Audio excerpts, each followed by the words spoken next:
EWBSX, the cyberbully. Never surrender.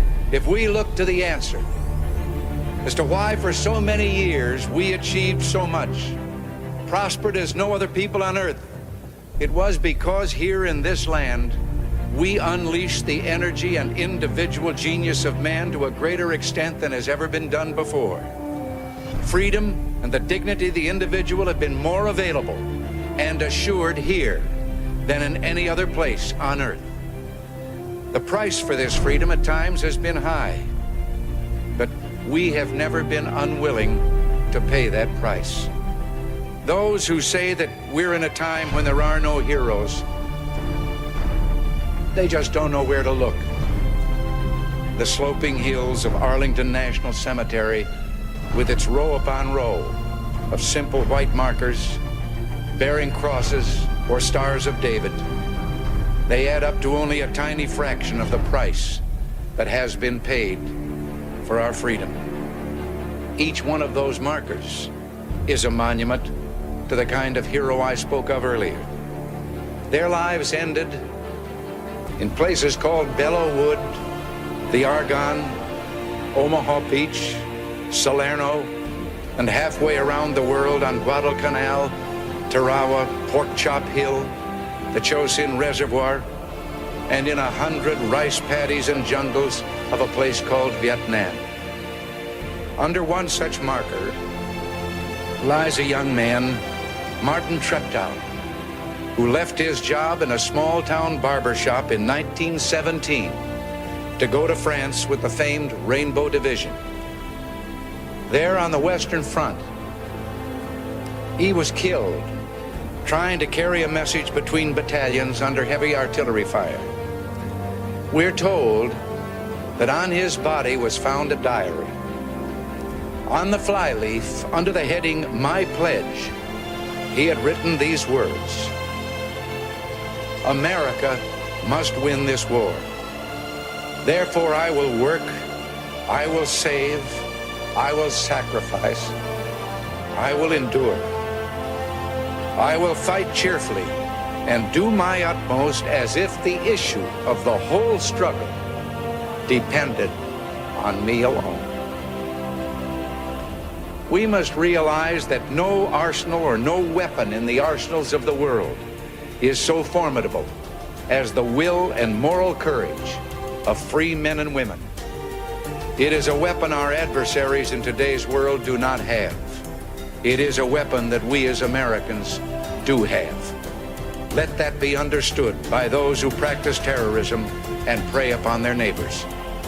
As for the enemies of freedom, those who are potential adversaries, they will be reminded that peace is the highest aspiration of the American people. We will negotiate for it, sacrifice for it. We will not surrender for it now or ever. We are Americans.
It's like a pencil with erasers at both ends. I want it all, but we're dealing in process. And these activities that you have engaged in, this is the politics of seeing you dance with him. We begin with concluding remarks. Break up the pieces and examine the parts. Your words always cut when they're cliche, but here's my knife because I came for the buffet. This is the way it goes when you're a part of it. Nervously saying words that also tightly bend. I'm marked beneath the chin. I've caught you once again. It's in the way you sell every word and phrase. They leaving me to know how much the meaning weighs. Saying that but meaning this. Using hands for emphasis. Oh, oh, oh, oh, oh, oh,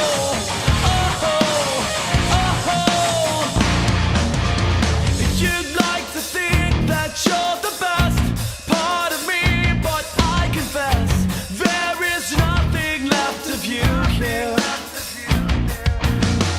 These parallels and silly games, hide your face and say the name, say the name. This is the way it goes when you're a part of it. Nervously saying words that also tightly bend. I'm marked beneath the chin, and I've caught you once again. It's in the way you sell every word and phrase. They leaving me to know how much the meaning weighs. Saying that but meaning this. Your tears for emphasis. There's that smile again.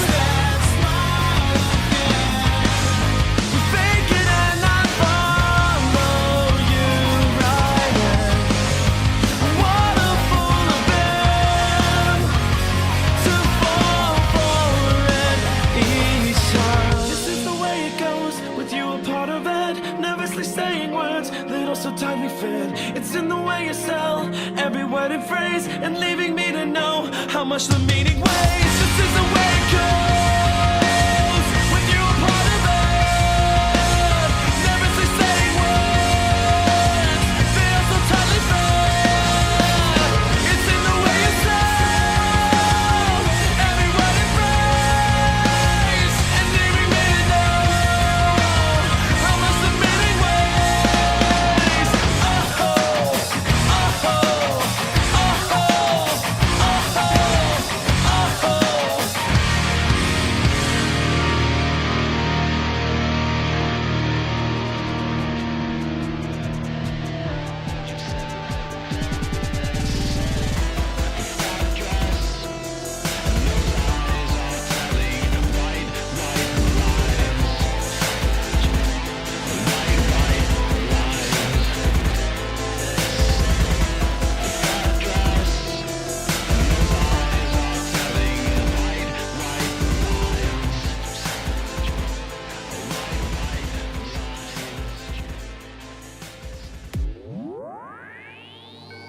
EWBSX, the cyberbully. Like J6 times 9/11 for your ears.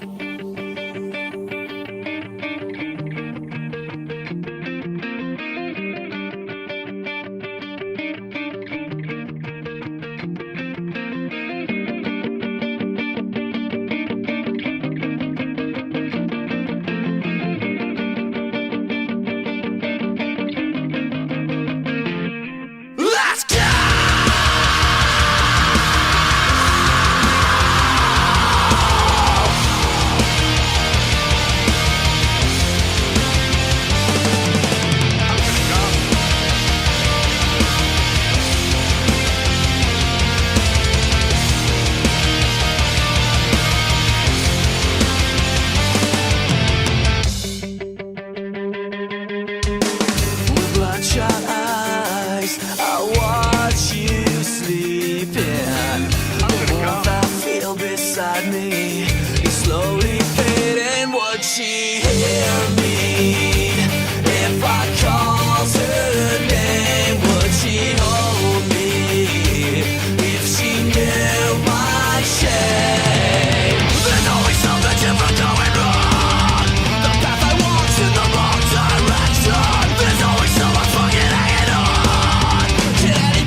All right, so let's get into this. Let me check on these comments. More Father Seraphim Rose. All right, what's up, Marshall Forward?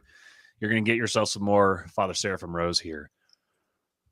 All right, so I actually tested this to make sure that screen sharing was going to work. So let me pop it up here. All right, and I like to do this side by side here just because it's kind of weird to be this tiny little face way off in the distance. All right, so yesterday, the subject that we really hit on, we went through the first passage of the book here, where he describes the nihilist problem, gives a definition of nihilism that he largely gets from Nietzsche, and then he discusses the question of truth and nihilism's relationship to truth. And he has what he's identified as 4 stages of the nihilist dialectic. And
what's going on, everyone? Welcome to the ASTROLABE. It is Wednesday evening, June 4th. It is my half birthday. I am officially 36 and a half years old. I'm gonna come. Oh man, the timing is just, I don't know how it happens, but the timing is just always so good. Oh man. I'm going to come indeed. I'm still grappling with the recognition that I'm steadily getting closer to 50. And of course, we all know that once you get over 40, your life starts to end. So I'm clinging to the last little bit of childhood that I have. Thank you for the $20 super chat, Mr. Kenny Day. He says, I think it was Ryan from yesterday that made me realize what a stick in the mud I've been. I'm computer challenged. Thanks, Ryan, for giving me motivation to figure out how to set up a way I can contribute. Well, thank you. Thank you to Ryan. Thank you to Kenny. I appreciate the super chat. We got the super chats rolling in here during the pre-show. Must have been all the bangers on the EWBSX sample we had there. Man, those are some good ones. The last song, by the way, I was going to say this real quick. The last song, I saw someone asking what it was called. That song is from the artist Sleeping Giants, and it's called Christus Victor. That was that last one. Of course, the one before that was Tears Don't Fall by Bullet for My Valentine. There was Studying Politics by Emery. There was Until the End by Breaking Benjamin. A bunch of bangers. Cyberbully's doing good work. Okay, let's catch up on some of these other super chats here. And then there was a couple comments that I wanted to react to. $2 from Mr. Politically Catholic. He says $2 for Breaking Benjamin on EWBSX. There we go. Confirmation. Bangers on EWBSX translates to super chats on the Labe. I like this world. We got $1 from Screwed Up Nevsky. Thank you, my friend. And Dietzel, Big Dick Dietzel with a $100 super chat. He says, don't know if you got a new rig yet or not. Hope this helps. Let's go. Well, I did get a new rig. I appreciate the adding to the war chest here, keeping it going. If you guys will notice, there is a streamer salary posted on the top with the goal. We're shooting for $3,000 for the whole month. We got 25 days to go. And, given the size of the audience here, that's basically $1 per listener for the entire month. Obviously, not every single listener is going to actually contribute on it. I understand that, but I think it's attainable. I think we can do it, and we can We can make sure that you guys are paying my full-time salary to lock me into doing the Labe on a consistent basis, keeping up with EWBSX, all those such things. You guys pay my salary, and I do the work for you. So I've got it publicly posted. Let's see here. A couple comments in the chat here I wanted to react to. Let me see if I can find them. You guys are hopping in here. Got the best chat on the internet. I don't know. See, Asmongold, someone like Asmongold, he's got a massive, massive audience. You sit there, you watch, his chat is just screaming, just flying constantly. And Tim Pool's similar. And on one hand, like I see the income that they're able to generate from doing what they're doing, and I appreciate the amount of work that they're putting in. It's not, you might think, oh, we're just sitting on the internet and talking, but there's a lot of back end work that goes into being able to produce something like this constantly, and obviously those guys have whole teams, which I guess does make it easier for them. But I like half the fun of all of this is hanging out with you guys in the chat, just engaging with you. So I don't know, like having a massive, massive audience and getting all the income and everything that comes from that would be great. But then I can't imagine trying to keep up with the chat. It's not even possible. How would you know that there's like regulars, and how would you get a feel for their personality or whatever?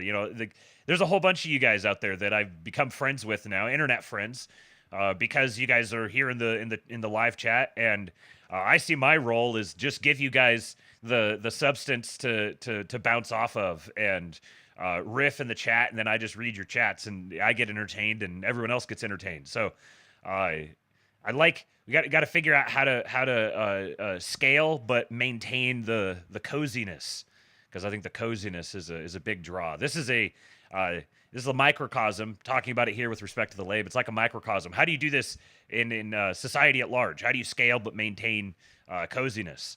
There's the Dunbar's number, about 150 people. The idea is basically if you get beyond about 150 people, your brain isn't even capable of like remembering individual faces, so it starts stereotyping and categorizing, and so there's like the stability that starts to get lost once you get beyond 150 people. But obviously we got very conservatively 350 million people in the country right now. How do you function as an entire whole polity? I think the answer is that you ultimately you kind of don't. I think that's the direction that we're headed. But anyways, let me find this one. There was something that Phil asked. He said, "Were you a skater kid, Matthew? What was your stereotype in school, or were you cool with everyone?" I think I was pretty much just cool with everyone. I had my buddies that I would go play basketball with, go play with the here, let's get the soundboard going. I still haven't memorized where all the things are here, and I've got a bunch of them. Where is it? How am I not seeing it? Oh, here we go. The N-word. So I had my basketball playing buddies. I played softball a lot, played baseball. Also, I'd go hang out with the theater kids, enjoyed doing music, and played in an orchestra growing up. So I totally fit in with the theater kids. And then I went to a college that had a bunch of engineers, and I was friends with all the engineers, and I would hang out with them and talk about, I don't know, calculus or whatever. And so I kind of always just sort of fit in with everybody. But I definitely had the skater kind of, I never skated myself, but the culture was appealing to me. And then I also had my stage where I did the like spiky hair with the frosted tips and the puka shell necklaces and the Hawaiian shirts and like cargo shorts and flip flops. That was like right as I was hitting my becoming aware of things like fashion and trends and starting to care about what I'm wearing and stuff. That was the time. I think of it fondly. I don't think I would ever dress that way again, but it might make a good Halloween costume. Okay. This is going to be a monster Labe. I bet you 4.5 hours yesterday, including the EWBSX entry. I think we're probably going to push that one. I've got a whole crap ton of stuff, and I didn't even include I dropped some stuff out of this. So overabundance of content at the moment, but it is a Paul SUDA day, which means we got to start with Paul SUDA. So, ladies and gentlemen, Appreciate the super chats. Make sure I got all of them here. Yes, sir, I did. Hit the like button. I'm a white guy. I'm And ready to kill. Got another one. $5 from Rob P. He says, quintupling my monthly obligation. JK, I'll try to do more when I can. I appreciate you, my friend. Thank you, man. Thank you to all of you for supporting. And if you don't, whether you do or don't support monetarily, do hit the like button and share the show. We're streaming on X and on YouTube. And we've got to overcome the algorithm. So where are my Trumps at? Let's see some Trumps in the chat. And we're going to get rocking and rolling here with Paul SUDA Day. Let's fucking go. Of course, as usual, I haven't watched this one. Though when I saved it and it autoplayed, I did see the very beginning. And I happened to know that this clip was going to be included. It is this, the guy in the clip at the very beginning of this is a remarkable performance artist. The replies in all of his videos, people are like trying to figure out if he's being serious or not, and it's really obvious that he's figured out a really good bit. Let's go. Paul SUDA, Trump 47, week 20 of 2008 2008. That's right. Freudian slip there. Week 20 of 208. Commence. White Boy Summer. Commencing. Engaged. Calling all BBCs. Now is the time to join the Bad Boy Club. If you think you have what it takes. For 2025 is the year of the Bad Boy. Are you part of the Bad Boy Club? Now is the time for us to rise up. Well, show me what you got.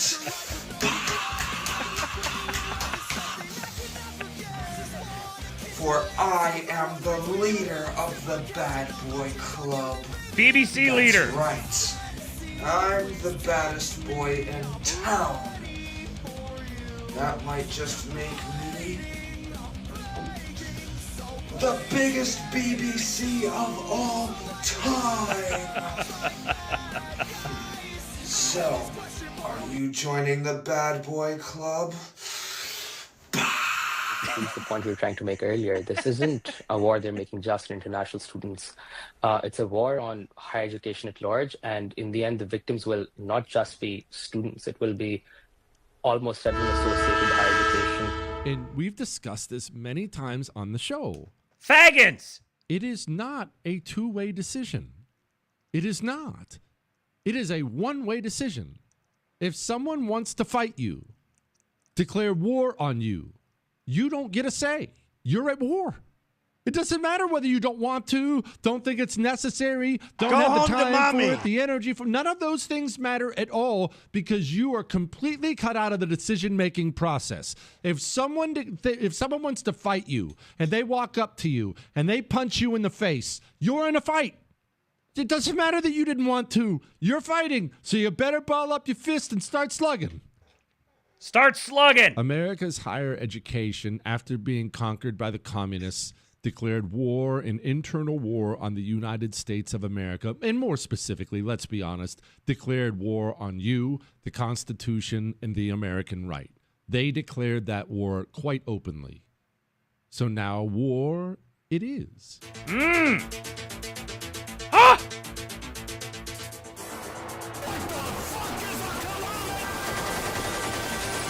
Argentina's Coast Guard has sunk a Chinese fishing trawler after a territorial waters dispute. President Trump is in the process of rebalancing America's trading agreements with the entire world, bringing tens of billions of dollars in tariff revenues to our country. Thank you, and Mr. finally President. ending the United States of America from being ripped off. What I really worry about is us. Can we get our Uncle own Jamie. act together, our own values, our own capability, our own management? What you heard today on stage was the amount of mismanagement is extraordinary. We're talking about at least 181 times that they have temporarily, at least temporarily, halted Trump's agenda. That is a huge number. Stay.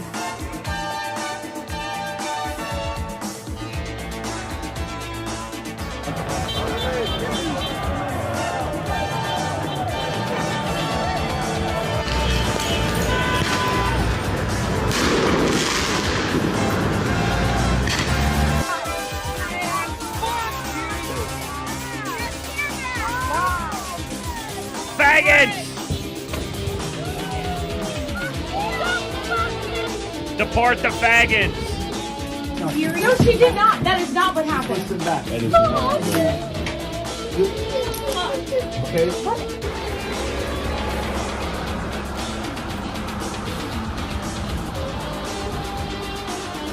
They've all got to go. I would rather be nowhere than where I am today with all of my U.S. Steel family, friends, and everybody that I love. Thank you very much. Thank you, Mr. Berg. Thank you, Mr. Maury. And most of all, thank you, Donald J. Trump. Thank you, Mr. President.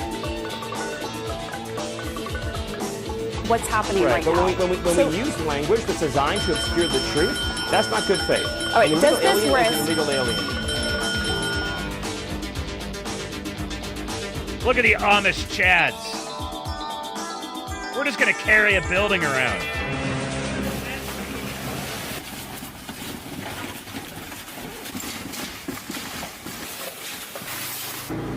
Absolute heroes.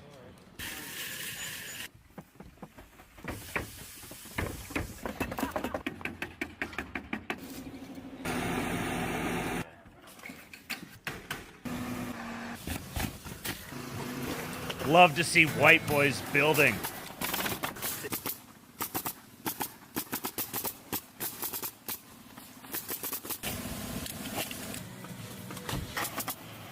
I want to see the White House tweet this out as one of their ASMR videos.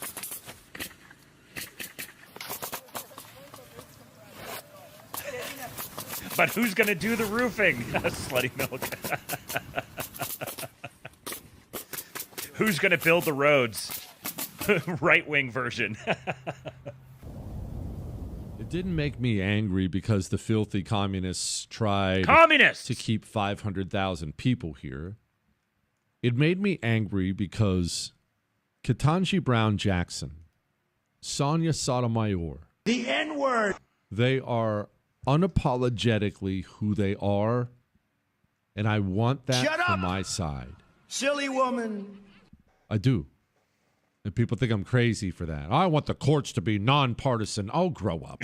The courts are unbelievably partisan, and they always have been. That's right. The courts are occupied by men and women, flesh and blood, people with biases, people with desires, and they all twist and manipulate the law to get their desired outcome.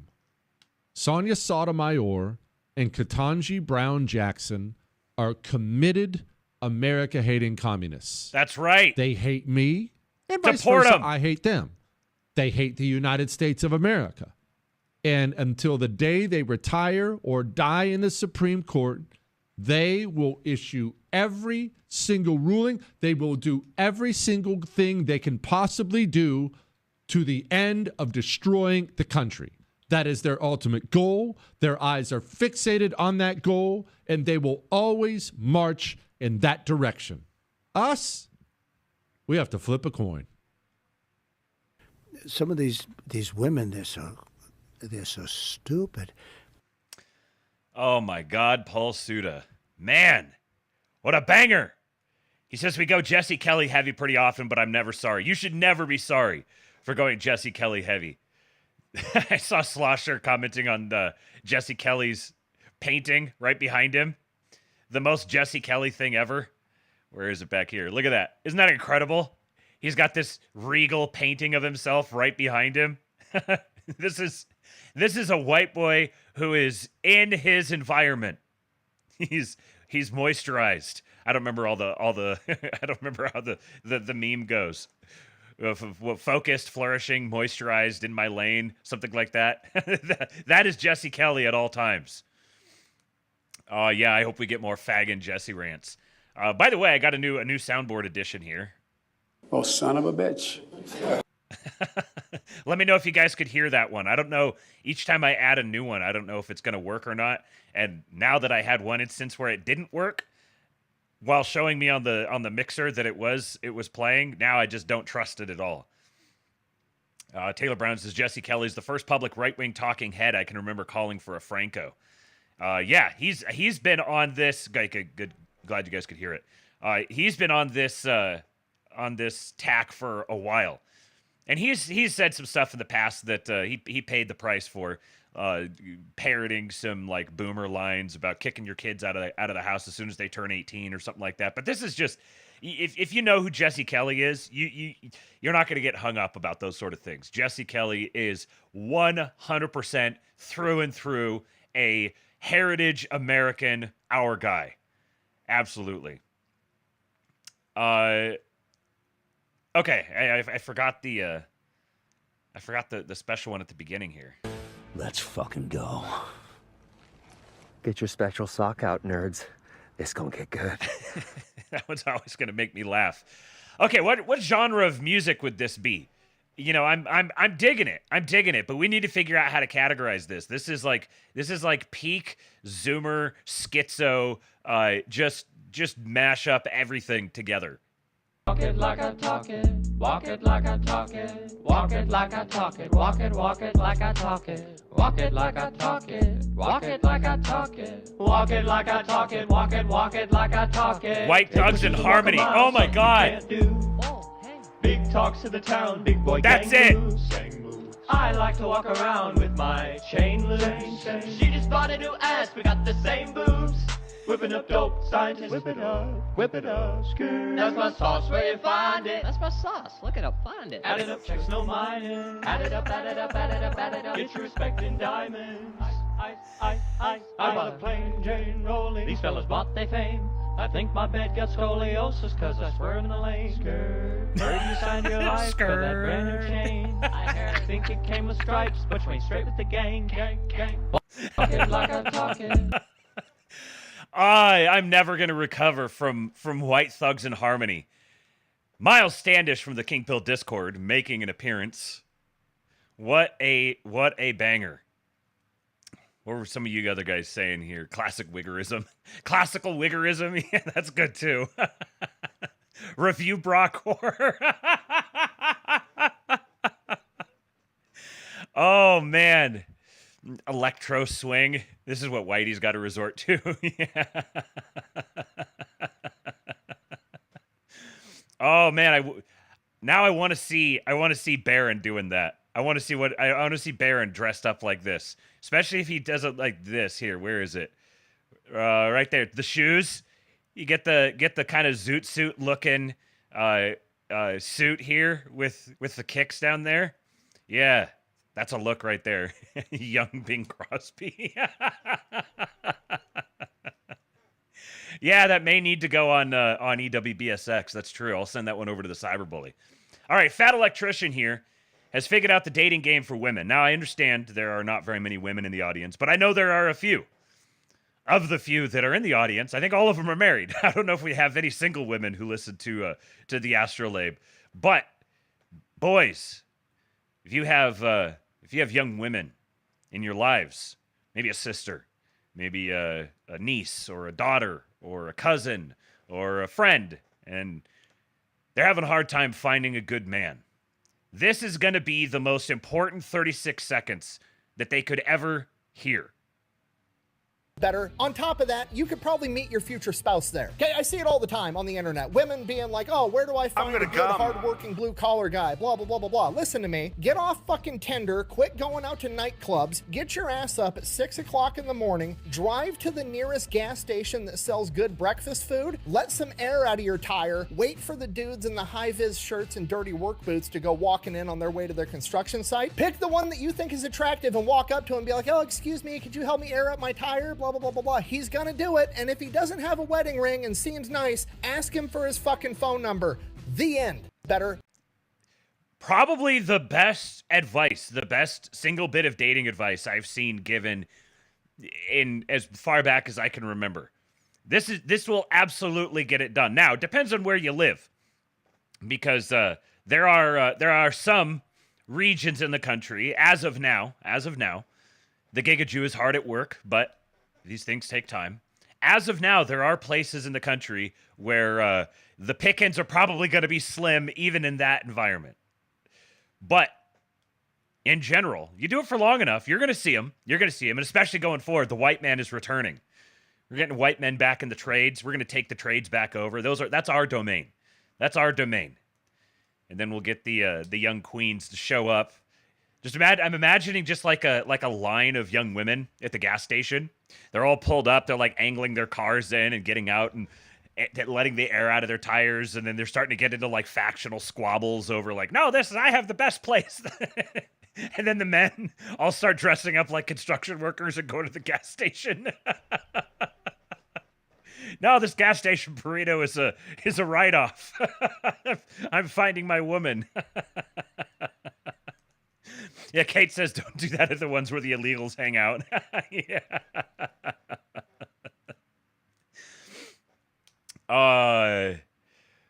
Connor Gunderson says GIGAJEW going full assault on Massey is satisfying. Clown. Yes, we're gonna talk about the big beautiful bill here in just a little bit. Got a whole bunch of stuff on that today, and we were going back and forth discussing this in the Kingpilled Discord just before I went live, hammering out kind of what we think, what we're perceiving, and kind of gaming out the different angles from the different parties on here. So we'll get into that in just a little bit, but I got a whole bunch of things before we get there. Here's an update on our AI video tracking the development in AI video technology, and we're getting closer. We're getting closer now. People are using AI to depict biblical stories. Satan didn't have this on his bingo cards. No, I'm pretty sure he probably did. I definitely think he did. But this is the particular presentation here is kind of amusing, making fun of the influencers. But it's interesting then to see how the slop is actually the thing that paves the way for the real thing. Because you can see like they're presenting a biblical story, but they're doing it as like, oh, the influencer is here recording themselves self-awarely. But now you're starting to see what it might look like if they were actually to start making, for example, biblical stories. Good, fam.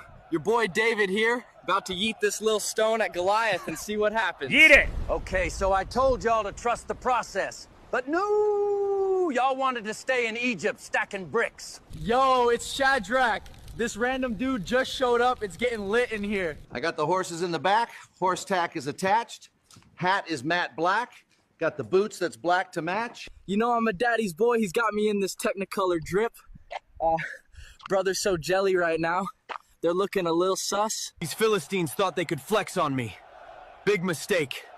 I just took some pre-workout and finna bring the house down. I would like to formally apologize to God, the sailors, and this whale. Sorry, dude. Good, fam. Your boy David. This reminds me, actually, I forgot to include this one. I sent this to my family. I sent this to my dad. I sent it in our family chat that we have, and my dad said he actually sent it to my grandparents. And this may be one for you to go. This actually, as I thought about it, I was like, that's actually probably a good point. I don't take this stuff seriously enough. This definitely should be. You should send this to the older people in your life, because I guarantee you they have no clue just how good this stuff has gotten and just how fast. And this is a pretty good depiction of what. Of the way that it could be used. So go to the Kingpilled Substack afterwards, or just go to one of your podcatchers and go down to the notes and grab the link from. It should say something about terrible and AI is wild, and send this one to your to the old people in your life who need to be protected. All right, if you do one thing today, you need to show your grandparents and you need to show every single boomer that you know or that's in your life this video. Stunning development. Canada has declared war on the United States. Let's go to Joe Braxton, who is live at the border. I'm currently at the border, but there is no war. Mom, Dad, I know this looks kind of real, but it's all AI. Grandpa, I'm fine. This is just AI. You don't need to wire money to anyone. I am not in love with you. And I do not need your money for a plane ticket. I am AI. This fake moon landing footage isn't classified. It's AI. You're probably wondering how I got rich with crypto. The truth is, I didn't get rich off crypto. I don't even exist. You might be able to tell this is fake now, but it's going to keep getting better. We're all AI. There could be aliens, but I'm not one of them. I'm AI. An herbal supplement did not cure my cancer. I'm not even real. Uncle Fred, the government has not been taken Now over that one by is lizard real. people. You don't need to send us Uncle Fred. $5,000 in gift cards because you missed jury duty. Grandma, it's not real. It's AI. It's AI. It's AI. Bro, it's AI. Fake faces. Real consequences. Think before you trust. Now, the people that are the most susceptible to falling for these scams that are going to be coming down the pipe here, coming down the road, are going to be people that did not grow up with this stuff, like boomers and elderly people. So if you want to make sure that your grandma keeps getting her Social Security or keeps getting her retirement check, please show them this video and let them know. Okay, that guy's annoying. It rankles me when people use turns of phrase wrong. It is not coming down the pipe. It's coming down the pike, as in turnpike. They're coming down the pike. It's not coming down the pipe. I'm sorry, I'm autistic. Okay, this one's not. I'm just including this really just because it's funny to see Alex Jones spaz out about this. But this is from Village Crazy Lady. She says, literally everyone has had it with Mark Levin. And I just saw, just before I went live, I saw Tucker Carlson posted a long tweet dragging Mark Levin. I just skimmed it. I haven't read it yet. But this is peak Alex Jones. So I don't want to hear it. I speak for the Christians and Jews of America, as I played last hour. I'm Mark Levin, and we don't stand with Al-Qaeda. Well, the hell you don't. Your boss, Netanyahu, literally runs it. He's the last standing neocon with any power.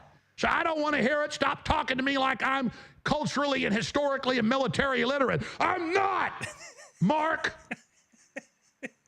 And Trump is actually pro-Israel, and he understands that Iran is going to blow it off the map, and then Israel's going to blow them off the map, and then Pakistan and India are going to have a nuclear war, and all the war games are all dead, you dumb son of a bitch! What the fuck's your problem? You fucking megalomaniac, fuckheads! And that's what Trump's told Netanyahu, a little nicer than that, but not much more, I was told. I mean, we're rational, sane men. Interesting that he said this is something that that Trump told them, and Alex Jones is definitely someone who would be privy to some of those sorts of things. This is just a peak Alex Jones clip. It goes immediately into the archives. You dumb son of a bitch! Cool it with the anti-Semitic remarks. Okay, gotta get some 48 clips when they drop. He's just so good, man. So he's being interviewed here by his friend Auron Cass. And I don't even know what event this was or whatever. I just have a couple of clips from it because they're just good. There are politicians out there they've just been politicians.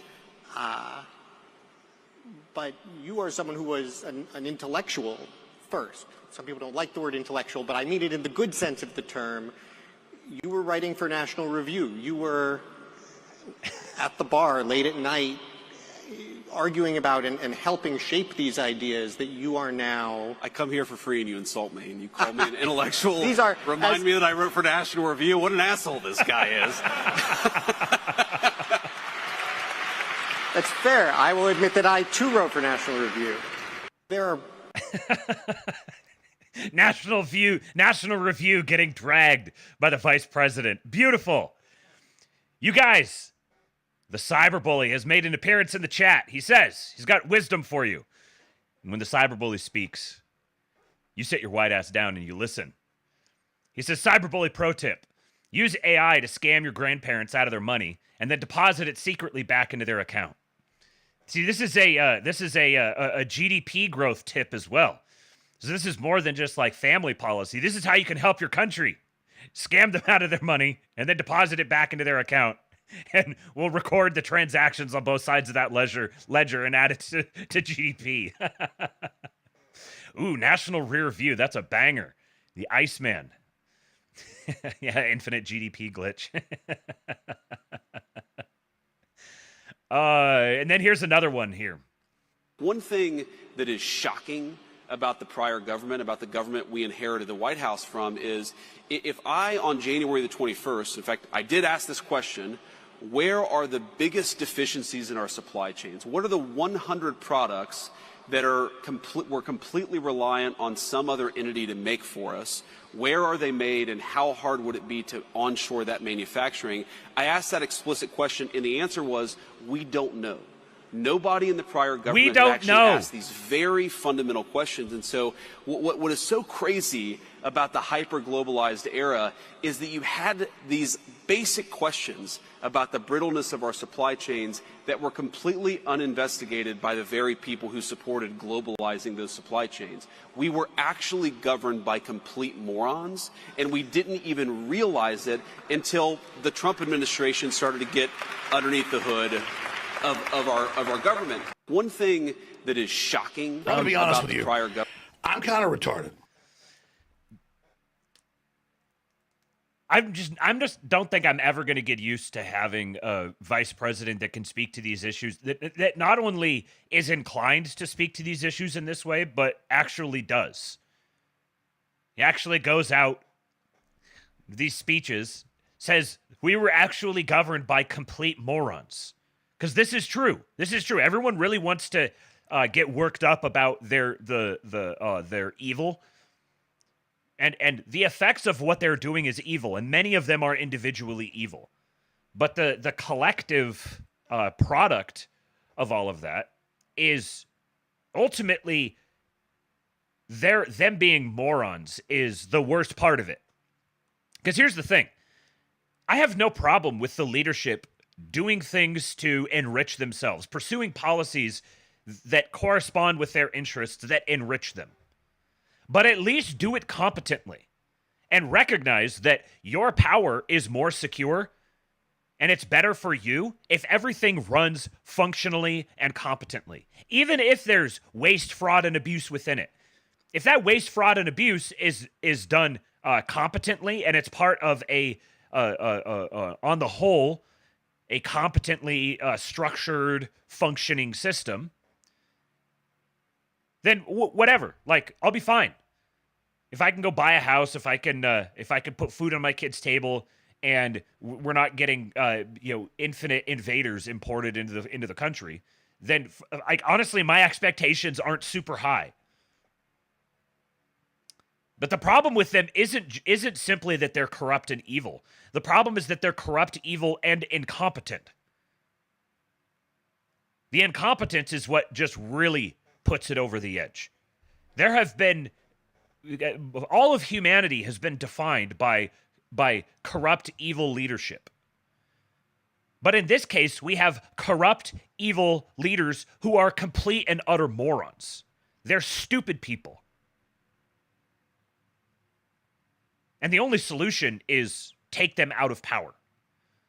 But because of the nature of how the system has been constructed to this point, the fact that we have to deal with the reality that's in front of us and not the reality we wish was in front of us, that's a process. It's going to take time to get them out of power. And in many cases, it's just going to take them dying. Just dying off. And it is what it is, that's the case. But at the end of the day, this is something that Tom Luongo and Alex Craner were on Crypto Rich. It's a very good conversation. And one point that Tom was really driving home is he was like, you can be focused on revenge or you can be focused on winning. I'm going to come. And there's potentially places where maybe revenge and winning overlap, but at the end of the day, they're two separate things. And I would rather win than get revenge. Because ultimately, if you're motivated by the desire for revenge, that's gonna ensure that you don't win. Because now you're not driving toward winning, you're driving toward perpetuating the cycle and just like taking the opposite side. And eventually there has to be a time where, yes, some people need to be prosecuted, even executed. Absolutely, for sure. But I can also tell you that there is going to be plenty of people who would deserve that, who aren't going to get it, and it's going to be okay. We can win, and while winning, have people who get away with bad stuff. They did bad stuff. They don't get punished. They take it to their grave. That's between them and their maker. This is, incidentally, this is why vengeance is mine, saith the Lord. You focus on winning, I'll handle the vengeance. You gotta be able to think historically, though. Think on longer timelines. Let me catch up on some of these super chats here. We got $20 from TC. He says, sorry, don't have the patience for Streamlabs. Understood. I still appreciate the support. And it does seem like some people are having trouble with Streamlabs. There is a thing on Streamlabs where it says you can like sign up to include a GIF or something to go with it. You shouldn't have to do that in order to like if you just want to send a tip and you don't want to like register and do all of that, you shouldn't have to. If it's blocking you and it's making you try to do that, then I think I can remove that feature from it altogether. So let me know if you're not able to access the Streamlabs link. The link is pinned in the chat. I got ahead of Andrew Starr today, which is fortunate since it seems like he's not here yet. Slosher with $10. He says, Matt looks like Uncle Ted and is going to go down for the same reason. Oh, no. Well, I don't have the hood up. It started getting...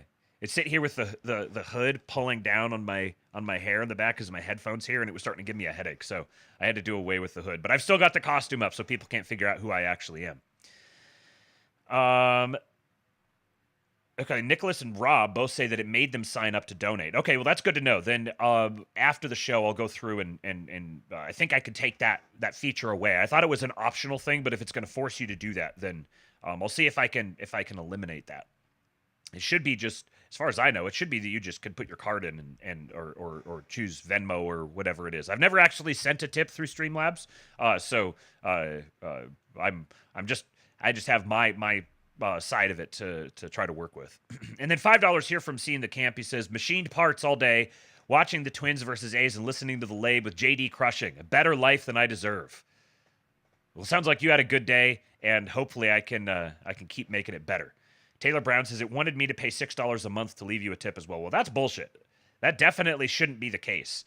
I would go in and try to change it right now, but I'm gun shy about trying to change background settings while I'm streaming because Streamlabs has crashed on me too many times when I try to do that. So I'll get that fixed for next time. Let's see. Phil Gibson says, living well is the best revenge. Exactly. Like I think it's good that we are able to like we have at our disposal the ability to stay caught up on everything that's going on and to track the events, and we've got these instant communication networks all over the globe, and we can stay up to date on all this stuff. I don't think that's necessarily bad. But if it becomes an all-consuming obsession for you and it's taking away from the rest of your life, you don't need to be up to date on all of these things. You don't need to know everything that's going on. You need to know stuff maybe that pertains to your industry, but you shouldn't be so informed that it starts taking away from your day-to-day responsibilities. That's part of the reason why I do the Labe in the first place, is so that people can begin to pull back and not feel like they have to go follow all the different stories to keep up to date on all of them themselves. Well, I'll just consolidate it here into a live stream for you guys. And that's also one of the benefits of the Kingpilled Discord is it's almost like, I know there's a lot of people out there who have expressed frustration with the way that they get sucked into the doom scroll, and they're like, oh man, I'm on Twitter all the time and it's taken away. I'm too addicted to it, and it distracts from other stuff that I need to be doing. Well, if you join the Kingpilled Discord, then you can just follow what's happening in the Kingpilled Discord, and you don't have to wade through all the other stuff. You don't have to deal with all the algorithms and stuff, because we've got a handful of people in there who are constantly dropping in all of the most important stories that you could possibly want to know about. So if you need a quick summary of what's going on, you can just jump in and look at the general chat, see what people are talking about, and then that's what feeds the Labe in large part. I get a lot of my stories from the stuff that people bring in there. So that's part of the idea behind it. It's not just a community for just some ordinary internet community, but it's actually a very very lively, focused, lots of conversation, and it's a good way. I've heard this from other people, so I'm passing on from what people have told me who are in there, that it's a really good way to stay caught up on everything without having to do it all yourself. $3 tip from Nicholas Bauman. He says, planted blueberry bushes with the family and finished getting the first floor of the house painted. Living the good life. Look at these guys out here. You are not going to find better people than those who listen to the Astrolabe, who are in the live chat on a regular basis. We got some of the best Americans in the Astrolabe live chat, and I'm proud of you guys. Okay, let's keep it hopping because we're like a fifth of the way through all the tabs that I got, and these are the short and quick ones. Polymath, political math on Twitter, is a guy. He's kind of like a somewhere between like the Scott Alexander rationalist lib and the National Review DeSantis types. But this is a very good point from him. He says, the renaming of the USNS Harvey Milk is such a perfect example of a smarter right wing that has learned how to set a narrative trap. We've talked about this before. I've said that it's very obvious we now there's been a sea change in Republican Party politics where the actual decision makers, movers and shakers, the people who are in the arena working at it, they're on average much cleverer than the average member of the commentariat. And it hasn't been this way. For a long time, you would get just absolute just donkey slop from the so-called elected officials, and you'd have to go listen to the anons on Twitter or in the commentary space to actually get good insight. And the Republicans have always been, or for as long as I have been alive, basically, they've been the controlled opposition outer party that just basically exists to rubber stamp whatever the Democrats do while pretending to oppose them. And now the shoe is kind of on the other foot. The people who are actually in the positions of power, who are beginning to do things and make moves, who populate the administration now, are, generally speaking, they have a better understanding of how the system works and how to accomplish things within the system and how to game the system to their advantage than the majority of the commentariat. Now the administration is actually leading and the majority of the commentariat is following them. This is part of it. She says the Navy leaks that they're going to rename the ship, leveraging the volume and scale of the media to spread wide this info. The predictable outrage ensues. Nancy Pelosi calls it shameful vindictive erasure, which is not a thing she said about people tearing down statues of the Founding Fathers. The governor of Maryland says this name change is lying about history. That's where the trap is sprung. The Dems' outrage machine has given the story legs and visibility. The right can leverage that visibility to sabotage Milk's legacy. They could talk about how a 33-year-old Milk was sleeping with teenage boys. Or they could talk about how Milk defended Jim Jones and helped keep a father from saving his 6-year-old son from the cult leader who would ultimately kill him.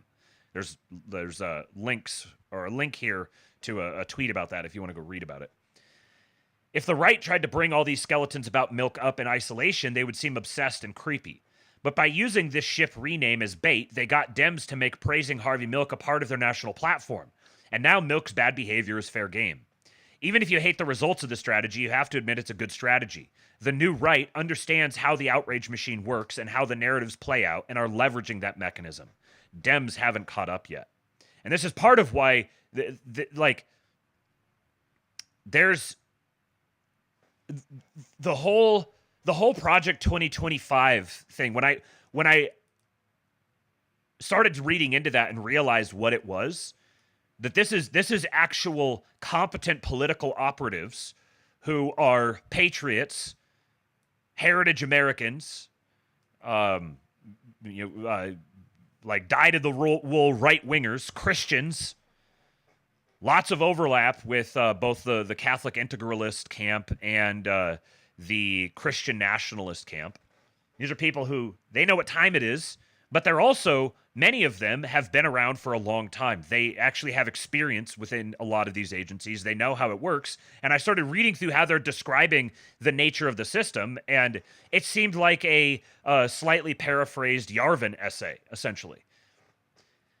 And then I saw which things they're focusing on. So they've got their mandate for leadership, the big thing that they have published for, 30 years now, which is normal. But then they're also building a database or what do you call it here? They're having a bunch of people sign up to be trained in how to operate within the government as it is. Not as it was imagined to be not as like, some constitutional conservative would teach a class about the way the government works, but no, the actual functioning of it. They even have classes in there teaching you how to navigate the media and how to use the media to get your agenda accomplished. That's the point where I realized, okay, something very different has happened here. There is an actual vanguard that's rising within, that's already embedded within many of these different apparatuses who know how to get shit done. And they're using Trump as a bludgeon to get themselves into position where they can start going at all of this. And everything we've seen from the first 5 months or so of the administration has just been constantly reinforcing the fact that we've got some operators in there now. This isn't they're taking over the Republican Party infrastructure wholesale. Of course, there's still going to be corrupt ne'er-do-wells. There's going to be snakes. There's going to be traitors. There's going to be self-interested, corrupt people, whatever. Those people are always going to be there. But it's very clear now what the trajectory is, who's on the ascendancy and who's on the way out. The neocons, the Zionists, they're on their way out. The new right, the Christian nationalists, there needs to be, it's not reactionary, it's not conservative, maybe traditionalist. This is the what's shaping the Republican Party now, and it's taking over all of the infrastructure and establishing all of the precedents now to maintain themselves in power. Of course, they can't do everything. There's still lots that's up in the air. Tom Luongo talks about we live in a quantum reality, not a Newtonian reality. So we're dealing in matters of probabilities here. And if you can't handle that, if you can only deal in taking static snapshots and then wildly fantasizing out of your own cynical motivations, assuming things are going to stay as they always have been, then you're just predisposing yourself to not see reality for what it is. But it's very clear the trajectory that we're on, and this is yet another example of it. This should also inform, I think, how you understand what's happening in the big beautiful bill debate that's happening that we'll get into here in just a little bit. Another evidence of this, I think when people talk about the vibe shift, this is part of what they're getting at. Here we have Bobby Kennedy, the secretary of HHS, who's coming out and he's tweeting something. He's like, hey, I want to address the concerned parties here. So you have the cabinet secretary who's going out of his way to go out and craft messaging directed at the concerned parties. Now, in times past, this would be a message. If you got something from a cabinet secretary and something, it would be kind of just like whatever boilerplate, milquetoast, mainstream pandering. But now, this is what the health secretary is focused on. He says, I want to address those of you who have anxieties about the FDA's limited approval of a new mRNA COVID vaccine for high-risk populations. Moderna has agreed to a true placebo-controlled trial of the new vaccine, which is similar to the existing mRNA vaccine but uses a smaller protein. The FDA will monitor and collect data throughout the trial for every adverse outcome, not just a table list of expected outcomes. FDA will scrutinize every aspect of the trial. We will deliver on our promise to use gold standard science and common sense.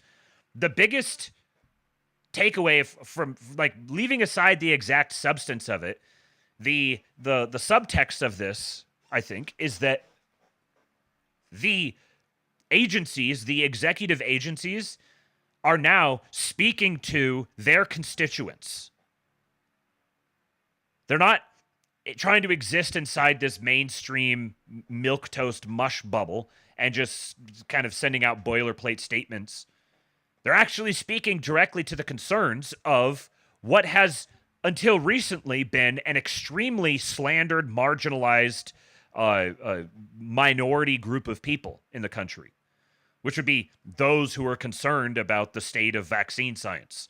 Now, that's obviously a growing group, to the point where you can now actually have a health secretary who comes out and weighs in on something like this, and it isn't immediately like a 5-alarm fire and everyone freaking out in every different direction and lampooning him and putting him under political pressure and all that sort of thing. Because they've got a bunch of other fires that they're attending to at the moment. part of the blitzkrieg policy of this administration that's continuing. But to deal with the substance of this, like, obviously, there's no way that I'm ever getting an mRNA vaccine for anything. I'm way too sketched out by it. That entire aspect of medicine, I'm extremely skeptical of and have zero interest in it whatsoever. But I'm also not so autistic that I think that the rest of the country is ready to have the same relationship to it as I am. So there is going to be mRNA investment and development and testing, and these sorts of things are going to continue to exist because there's demand for them. You can argue about why there is demand or say there shouldn't be demand, but there is going to be demand for it. So the FDA is going to continue to exist. And if it wasn't the FDA, it would be something else. People are like, end the Fed. Well, okay, whatever. The role that the Fed plays, you could end it, and the role that the Fed plays would just go to some other agency or some other institution. If you abolish the FDA, then you're going to get some other, if anything, you're going to get a much less formalized, transparent solution. The FDA is going to exist. These sorts of tests are going to happen. And so the best that we can ask for from our cabinet secretaries, in this case, right now, is this approach. Just do the best you can with what you have right now. There are this issue, the issue of vaccines and the medical establishment around it. This is downstream of much larger issues, which ultimately it all kind of comes back to the debt and the economy and the current structure of the world financial system. If that can be successfully overhauled, it makes every other issue, every other bailiwick soapbox issue, much easier to resolve, much easier to address. Because so much of all of this corruption and bad science and everything from foreign policy to food to agriculture to climate to whatever, every single one of these things is all downstream of a bunch of distorted incentives created by a distorted financial system.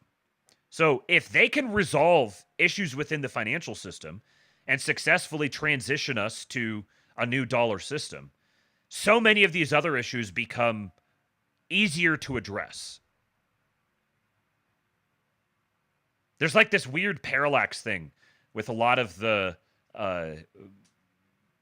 ostensibly conservative, right-wing, libertarian, whatever, people who are very Trump skeptical, very MAGA skeptical, where they're like, no, everything is too bad. It's not possible to fix anything.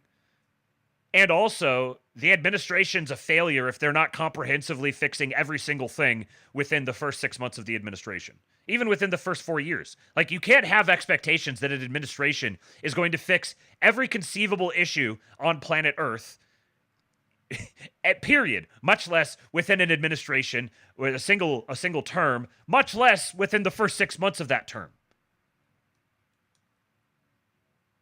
This isn't like geopolitics isn't a fast food restaurant where you can just show up and pick something off the menu and drive up to the window and get it. If your complaint about the administration is that they're not fixing all of the problems for you, then you're a loser. They can't be expected to fix all of the problems, but they can be expected to deliver on their promises, or do their best to deliver on their promises, and clear the pathway for other people, namely you, if you're the one complaining, to go solve those problems.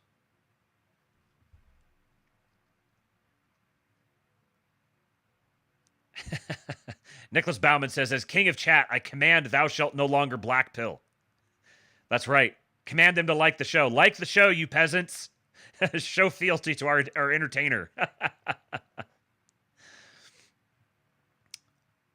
Yeah, Volp's Persona says, gotta bail the ship before you can ride its course. Yes, exactly. Okay, keeping it going here. Here's a vibe shift for you. Target replaced their Pride Month aisle with USA Pride. Now, I don't know for sure if this is actually, like, it could be that someone took this picture and turned to the right and or whatever and took this picture. But I don't remember seeing this much, like, explicitly, overtly patriotic stuff at a place like Target. Ultimately, at the end of the day, these big companies, they're the ones who are following the incentives. They're a lot of the like the major corporations. Again, back to the, are they morons or are they evil? Sure, they might be evil, but them being morons is a much bigger issue than them being evil. All of these corporations are held hostage. They aren't sources of power, they're vehicles of power. They are embodied by power. And what we're seeing now is them being disembodied by old power and embodied by new power. That sort of thing doesn't happen overnight. But there's a pretty clear trajectory here. Ultimately, they're going to sell stuff. And so if it becomes clear, they're going to be lagging indicators. As they start, if there's demand for patriotic American sentiment, they're going to serve that demand at the end of the day. These aren't you don't look to the major corporations to be vanguards of boldness. They're going to follow the dollar. They're going to follow the cultural incentives. So what we're seeing here is a response to cultural incentives that begins to reify the direction of those incentives, which becomes like a self-licking ice cream cone. Tweety Bird says, corporations follow the signals put out by the UN, and it trickles down to them from supernatural entities. Right. And so then, as the UN gets more and more discredited and disempowered, then they're going to follow the incentives that get handed down to them from whomever is in power. Charles Haywood has made this point many times, that you're going to see the pivot happen seamlessly. And people, the low IQ will get hung up on like hypocritical or like, oh, you can't trust them. You can't believe it. Like, here you go at the bottom here. I honestly doubt Target's sincerity in this change of attitude. This is correct. Who cares? Who cares if they're sincere? We do need to police the thoughts that are happening inside their heads. Do good things. Don't do bad things. That's what matters. I don't care what your incentives are. Here's a, got a little cutoff issue here on the screen. Got a little sequence of good news stories, or potential good news stories. Yeah, whatever. It's going to be cut off a little bit. You guys got to deal with it. U.S. Supreme Court agrees to hear Illinois Congressman's appeal of mail-in voting. Lower courts ruled downstate Republican Representative Bost lacked standing to sue. He's the actual candidate himself. And the lower court said, nope, he doesn't have standing. He's alleging, essentially, that there was a fraudulent election conducted against him. So who would have standing if not him? The U.S. Supreme Court agreed Monday to hear an appeal on a lawsuit led by Illinois Republican U.S. Representative Mike Bost challenging Illinois' mail-in voting law. Bost and a pair of Illinois primary delegates for President Donald Trump sued the Illinois State Board of Elections in 2022, arguing that the state's law allowing mail-in ballots to be counted after Election Day violates the federal law establishing an Election Day. Both a lower federal trial court and federal appeals court have ruled that he lacked standing to sue. So the basis of his suit here is counting mail-in ballots after Election Day renders the notion of an Election Day void. Because, like, if the ballots can just be counted and counted and counted forever, then why do you have an Election Day in the first place? There's no point. It makes it a fake deadline. So it's like in violation of the spirit of the law. So the lower courts, the first he files a lawsuit in the lower federal trial court. They say, nope, you don't have standing to sue on this. Then the appeals court said, nope, you don't have standing to sue. So now the Supreme Court is willing to hear it to determine whether or not he has standing to sue. So this is not determining whether or not his case wins or loses. Basically, they just dismissed the case. The lower courts did just dismiss it and said, no, we're not even going to hear this case. You don't have standing. Which is obviously, this is obviously bullshit. So it's going up to the Supreme Court. The Supreme Court may potentially hear it. Well, they will hear it. And the fact that they're hearing it and not just simply rejecting it and affirming the lower court's decision, this is a small win. Now, if they do hear it and they do rule in his favor, all they would be ruling on is he does have standing for this suit. Now the suit needs to be heard. But this is how the lawfare thing goes. If you're too impatient for this, then go write it in your diary. This is how it's going to be a long, hard fight. And all of these things, this isn't happening at the expense of some other better thing. This is just what has to happen. The Supreme Court said its ruling will focus on whether Bost of Murfreesboro, in his role as a political candidate, has legal grounds to sue over a state's election law, rather than if Illinois' mail-in voting law is legal, because the appeal challenges lower court rulings that Bost did not get legal grounds to sue. So a favorable ruling for Bost by the Supreme Court could force lower courts to issue a ruling about the law. So this is what you got to do. You got to get them to force the lower courts to issue a ruling on it. And then you can appeal the ruling and maybe go to the appeals court. And if the appeals court rejects you, then you can go back to the Supreme Court, and then the Supreme Court can rule on this. So then in the meantime,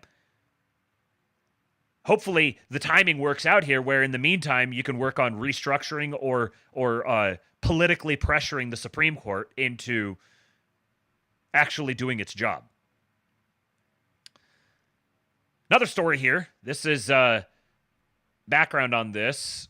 This is from about a year ago. This kid right here. Kid looks like an American. I don't know about you. This is Christian. He's a 16-year-old student at this school. He was suspended for 3 days for using the term illegal alien in an English assignment because it's offensive and disrespectful. Now his record could be damaged. Elon reacted, said this is absurd. This was on April 16th, 2024.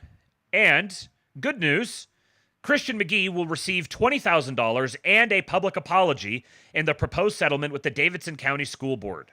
This is from the Carolina Journal. Students suspended for saying illegal alien will receive a public apology in a new settlement.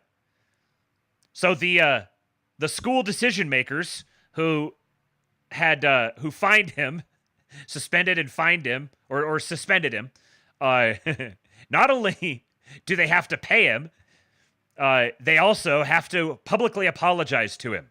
Yet another struggle session for the libs. And another good story here. This is from lifenews.com. Trump admin overturns Biden rule, forcing ERs to become abortion clinics. The Trump administration today has rescinded a rule from Joe Biden that attempted to force ERs to become abortion clinics. Biden tried to use the Federal Emergency Medical Treatment and Active Labor Act, or EMTALA, to force hospitals to kill babies in elective abortions. But on Tuesday, the Centers for Medicare and Medicaid Services announced that policy has been overturned. In 2022, the Biden administration announced its intention to force doctors to perform abortions under EMTALA. Shortly after the announcement, the U.S. Department of Health and Human Services issued a memorandum and a letter from then-Secretary Becerra, stating that EMTALA grants the administration authority to override state pro-life laws, even though EMTALA does not mention abortion but explicitly protects the unborn child. Now the Trump administration's Health Department and the Centers for Medicare and Medicaid Services has rescinded that mandate and letter and has affirmed the plain words of the statute. EMTALA protects both the pregnant woman and the unborn child. I'm ready to kill. A tip from Red Concert, $64.99. What an interesting number. He says, congratulations to Ian Rhodes, baking his first addition to the future of our peoples. We must secure. P.S. Ian, your check is in the mail. This is those who are in the Kingpilled Discord will understand the feud here. The Rue folk are feuding with one another. Thank you for the tip, my friend, and congratulations to Ian Rhodes, Patriot Ian Rhodes. Nicholas Bauman says, I remember you rightly saying small wins are better than forever losses. Yes. Quote, anytime you quote me to me, I will be happy. Win after win after win. That's right. Slutty Milk says, deport every person who got Christian in trouble for this. I agree. Send them to Bukele. Speaking of, we will be talking about Bukele here in just a little bit. Got so much for you guys today. Let's keep it going. Because the administration's action now protects mothers' unborn children and doctors' conscience rights, Alliance Defending Freedom attorneys filed a voluntary dismissal of the lawsuit they had filed against the Biden administration earlier this year to challenge the mandate. In Catholic Medical Association versus U.S. Department of Health and Human Services, ADF attorneys represented the Catholic Medical Association, a national network of about 2,500 physicians and healthcare providers, arguing that the abortion mandate overstepped statutory authority and violated members' conscience rights. So, yet another win for our people. This is the current healthcare bureaucracy. These are the sorts of decisions that they're making, which are good decisions. Will they make bad decisions? Yeah, probably. They'll probably do bad things. Is it true that were Democrats to win a future presidential election and take these agencies back over, that they could change these things back? Yes, that's also true. That doesn't make it not a win. You got to be able to enjoy the wins when we get them.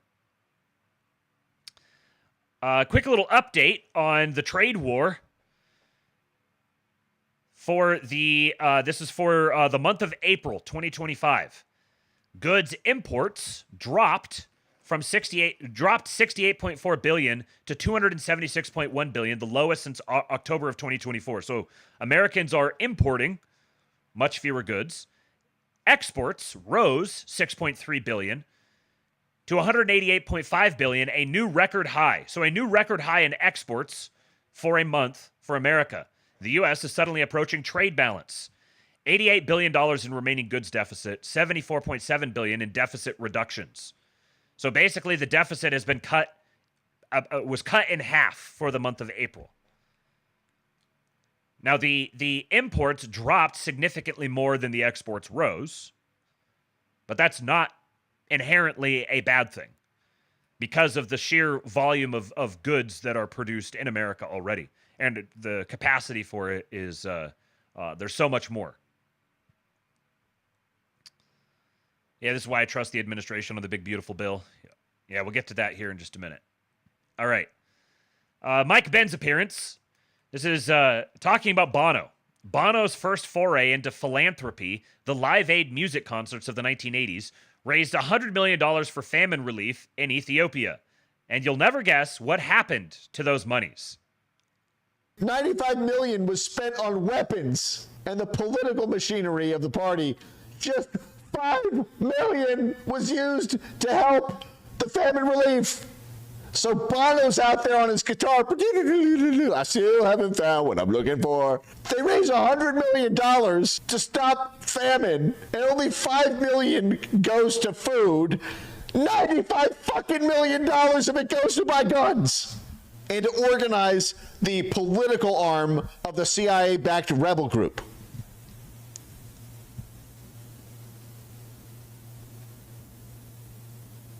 Fuck you, Bono! 300,000 people have There's a drop for you right there. already died from just this cut off, this hard cut of USAID. So there's food rotting, 50,000 tons of food stored in Djibouti, South Africa. Keep that in mind what he said about the food, okay? The food is rotting. The food. They say their organization used the cash meant to pay food for the starving to fund attempts to overthrow the government in a bloody civil war. Understand, the State Department hated that government. We called them a threat to democracy. We said they were pawns of Russia. They were under Soviet influence. And the groups were funding to overthrow them, to cause and then win a bloody civil war, is what the famine relief program was buying the fucking guns for. To cause and escalate a fucking civil war. Not famine relief.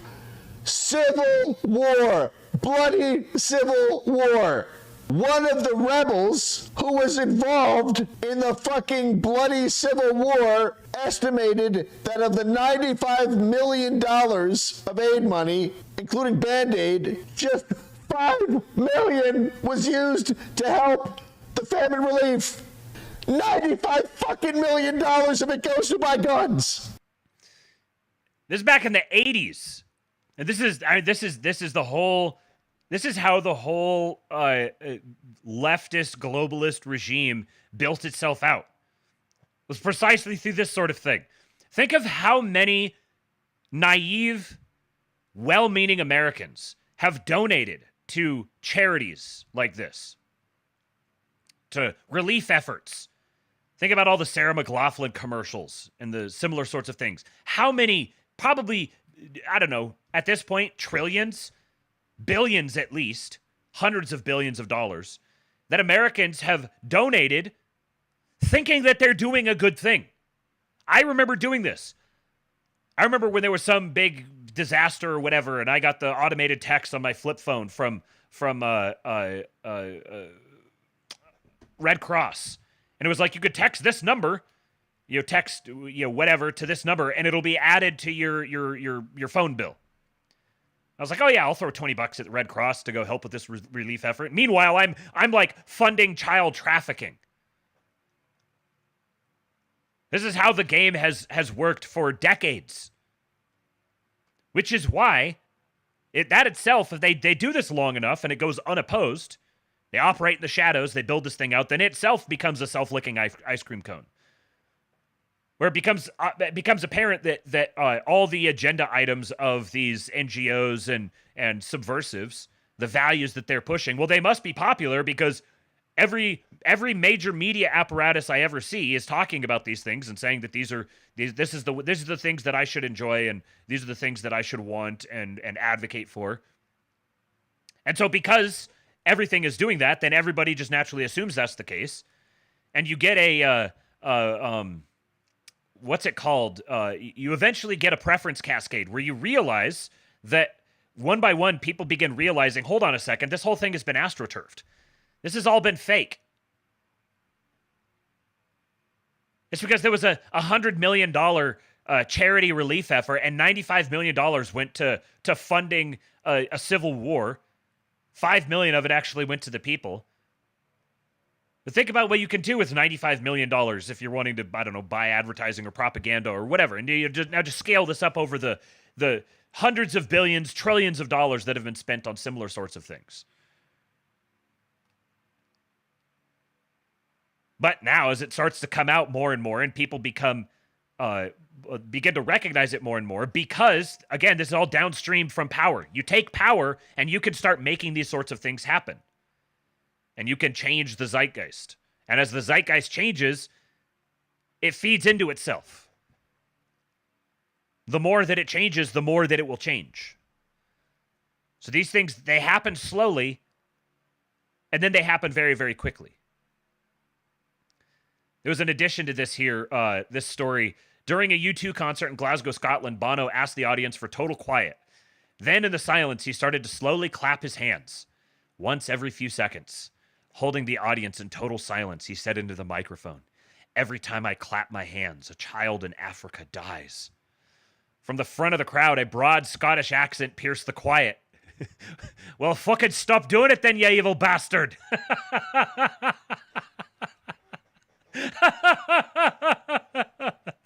Based Scottish chap. Stop fucking clapping your hands. You're killing them. Isn't this that's the whole thing in one, just bundle up in one little package, one little story. I don't know if it's apocryphal, if it actually happened. It's totally believable. This is it exactly. The insufferable, moralizing nanny state guy up on the stage clapping his hands. "The Africans are dying when I clap my hands." Well, stop fucking clapping your hands. Yeah, slow clap from the crowd starts. Every time we clap, a child in Africa dies. It's like that meme of every time I push this button, a brown person gets deported. The guy's like,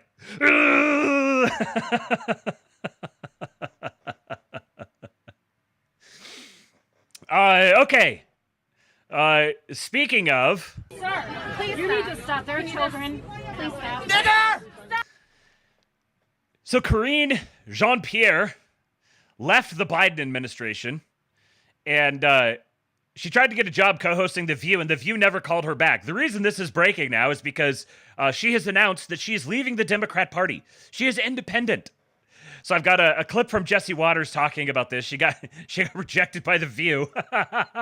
Even The View knows.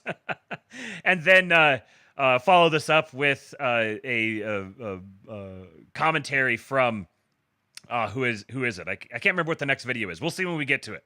All Binder's gold digging for book deals. Democrats are rolling Jennings. their eyes. One Democrat says Binder's book is the most grifty thing I've seen in a long time. And that's saying something in Washington. One former Biden White House official says she was the public face telling us all that this White House was on track and that Biden was amazing. And now she doesn't even want to be a Democrat. Here's what CNN said about DEI Tapper. What bothers me about this, and I was making some phone calls before this to a number of former Biden administration officials and people in the White House, where they were saying this is just all an attempt to sell books. And that is what the general consensus is right now in the Democratic Party. Whoa, wait a second. When Tapper's book came out, CNN was like, this book was brave. But Binder writes a carbon copy and... Yeah, DEI Tapper. That's Jesse Waters getting into the Trump game of playing, giving him nicknames, devastating nicknames. DEI Tapper that's a banger. It's like, uh-oh, money grab, money grab.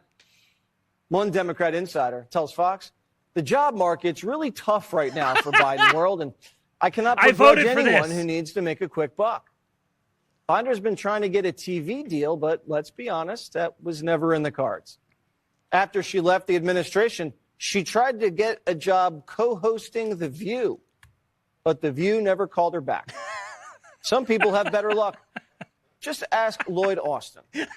He's making some moves from the Pentagon to K Street. Lloyd's now a lobbyist. Others are getting slapped with subpoenas. Comer's having his own summer soiree, sending letters to top Biden aides who had a heavy hand in the cover-up. The Sly Five just got a formal invite to be deposed. The Sly and Five. Joe's doctor, he's not off the hook either. The one who gave him more COVID tests than prostate exams. O'Connor and Comer, they're checking their calendars right now for a good date. Voters just want respect and the truth. Two things Democrats abandoned because the machine told them to.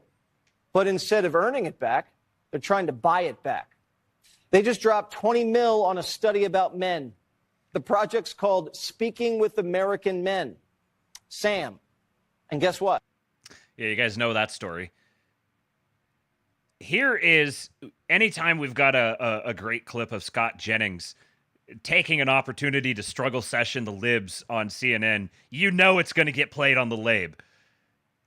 I have a different view. I'd like to congratulate Democrats for ridding yourselves of this untalented mediocrity. Untalented mediocrity! Self-aggrandizing liar that has ever held this job. The White House press secretary is a sacred position, and she stood up there for years and lied through her teeth to the American people. My friend, and she's not the first. She is the literal worst White House press secretary in my lifetime. Get her! And what she did in the last year and a half of the Biden administration, cheap fakes, the entire cover-up around the president's mental faculties, she was in the center of it.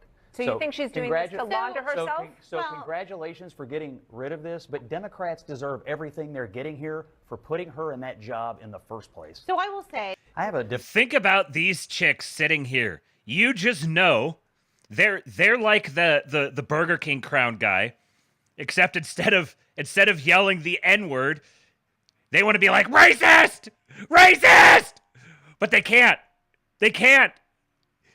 They know that it's not going to get them anywhere. He is going to eat them alive. So they just have to sit there and seethe on their own channel. Scott Jennings, you're an American hero, sir. And then here, news broke today. President Trump has ordered Attorney General Pam Bondi to review the Biden auto pen scandal. Any activity that shielded Biden's mental or physical health from the public. And from within the order here, it says, the counsel to the president, in consultation with the attorney general and the head of any other relevant executive department or agency, shall investigate, to the extent permitted by law, whether certain individuals conspired to deceive the public about Biden's mental state and unconstitutionally exercise the authorities and responsibilities of the president. This investigation shall address, 1, any activity, coordinated or otherwise, to purposefully shield the public from information regarding Biden's mental and physical health. 2, any agreements between Biden's aides to cooperatively and falsely deem recorded videos of the president's cognitive ability as fake. 3, any agreements between Biden's aides to require false public statements elevating the president's capabilities. And 4, the purpose of these activities, including to assert the authorities of the president. Now, to actually taking this auto pen scandal and actually using it to establish a precedent for being able to effectively retroactively invoke the 25th Amendment and then to hold responsible the people who should have invoked the 25th Amendment and did not. This is like groundbreaking. This is going to be a difficult load to lift, but it's not undoable. And it's potentially one of the best possible, what would you call it, like battering rams that you could use to just completely lop every last head off of the Hydra. But they have to make sure that they do this. We live in a world, so they're going to have to legally dot their I's and cross their T's extremely rigorously. So note the things that they're having to investigate. And think about the types of evidence that could be available, that could be accessible to them, that could substantiate this. So any activity, coordinated or otherwise, to purposefully shield the public from information regarding Biden's mental and physical health. So any sort of documentation that exists anywhere, text messages, emails, recorded calls, any sort of on the record or recorded off the record conversation that satisfies this now becomes fair game for substantiating this legal case. Number 2, any agreements between Biden's aides to cooperatively and falsely deem recorded videos of the president's cognitive inability as fake. So what's interesting with this is that these are things that are, I don't know how you would establish a legal case that what was done here broke a law, apart from building a case for treason, essentially, and legally laying out the basis for this being an act of treason. I'm open. I'd be curious to hear from someone else. There's absolutely something here, and of course, the impatient people will just be like, "Oh, just attack them or whatever." Okay, go live in your fantasy sandbox, dig around in there. Hopefully, you don't find any cat poop, because I'm sure there's plenty. We're talking about in the actual world that we're in right now. Clearly, they want to use this as, at the very least, a wedge issue to drive all of the rats scattering. But the ultimate upshot of this is that you could actually get arrests out of this. The thing is, you kind of have to establish the basis for that arrest legally from like existing legal precedent. Is it statutorily illegal to conceal evidence about the president's condition? On its own, I don't think so. But if you build up enough of a documented record here, then you're I think you're kind of inventing law in real time, which is kind of necessarily what you have to do for something as relatively unprecedented as this. I mean, in the past, there's been people who usurped the presidential powers, or they functioned this way, but there wasn't necessarily the ability to, now with all the communication being digital and there being a record for so much of it, you might not necessarily be able to actually build up that case, because it might just be private conversations people have amongst each other, and then you're trying to get people to like narc on other people, and it's a different approach legally. Now, I think there's absolutely legs to this, to prosecuting this, but I'm very curious to see how they go about doing it. because I don't know what the legal precedent would be as is right now. I kind of think you have to create it. Agreements between Biden's aides to require false public statements elevating the president's capabilities and the purpose of these activities, including to assert the authorities of the president. So I mean, there's kind of two levels to this as well. Like there's using this as a political bludgeon, and then there's using it as a legal bludgeon. If all they can get out of it is just a political bludgeon, that you have a big, like kind of like a Russiagate, but on the other side. And you just use it to slander and disenfranchise and drive people apart and set them against each other, and use that for other purposes, horse trading and on various policy fronts or whatever. Then there's like escalating to the next level, which is what I've been talking about, which is where you go beyond just using it to scatter them and crush them politically, but to actually using it as a basis for arrests on certain terms. Also, the counsel to the president shall also investigate, in consultation with the attorney general and the head of any other relevant agency, the circumstances surrounding Biden's supposed execution of numerous executive actions during his final years in office. This investigation shall address 1, the policy documents for which the auto pen was used, including clemency grants, executive orders, presidential memoranda, or other presidential policy decisions, and who directed that the president's signature be affixed. Now, this here is, you don't necessarily have to get arrests for this. You're establishing a basis where ultimately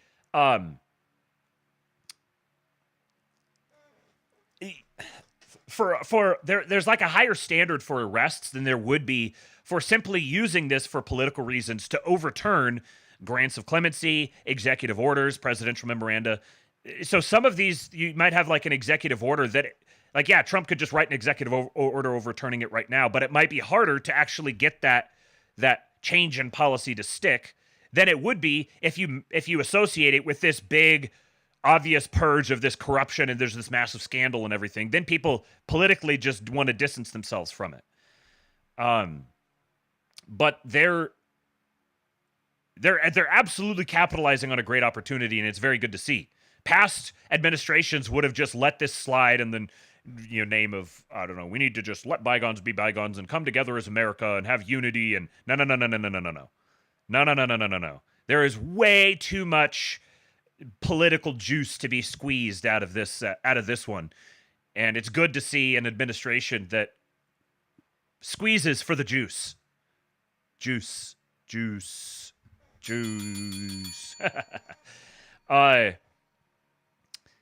In President Trump's order launching the investigation into Biden's health cover-up and auto pen, a direct nod at Karine Jean-Pierre's cheap fake comments. This is, if you remember, this is a thing she went on. There's deep fake and then there's cheap fake. So she was saying these are like fake videos or edited videos to make Biden look like a double or something like that. So any agreements between Biden's aides to cooperatively and falsely deem recorded videos of the president's cognitive inability as fake. These are the sorts of things that, the press secretary just kind of says it is like, oh, we're just kind of defending our guy politically, but it could ultimately become the basis for an investigation into getting their private communications. And here's the other thing. If they can use this as a way to get the private communications for this, then they also might be able to, that could turn into a whole bunch of other things as well. So there's so many different reasons to push this, and there's so many ways that they can win with this. So if the auto pen scandal doesn't turn into mass arrests, that doesn't mean, or if the investigation into the auto pen scandal doesn't turn into mass arrests, there's still so much winning that we can have without getting to that level. New policy from Trump today, and this is funny. We have a travel ban. Do you remember what a big hullabaloo it was in the first administration when he had his travel ban? Now it's just like, oh, here's just another thing.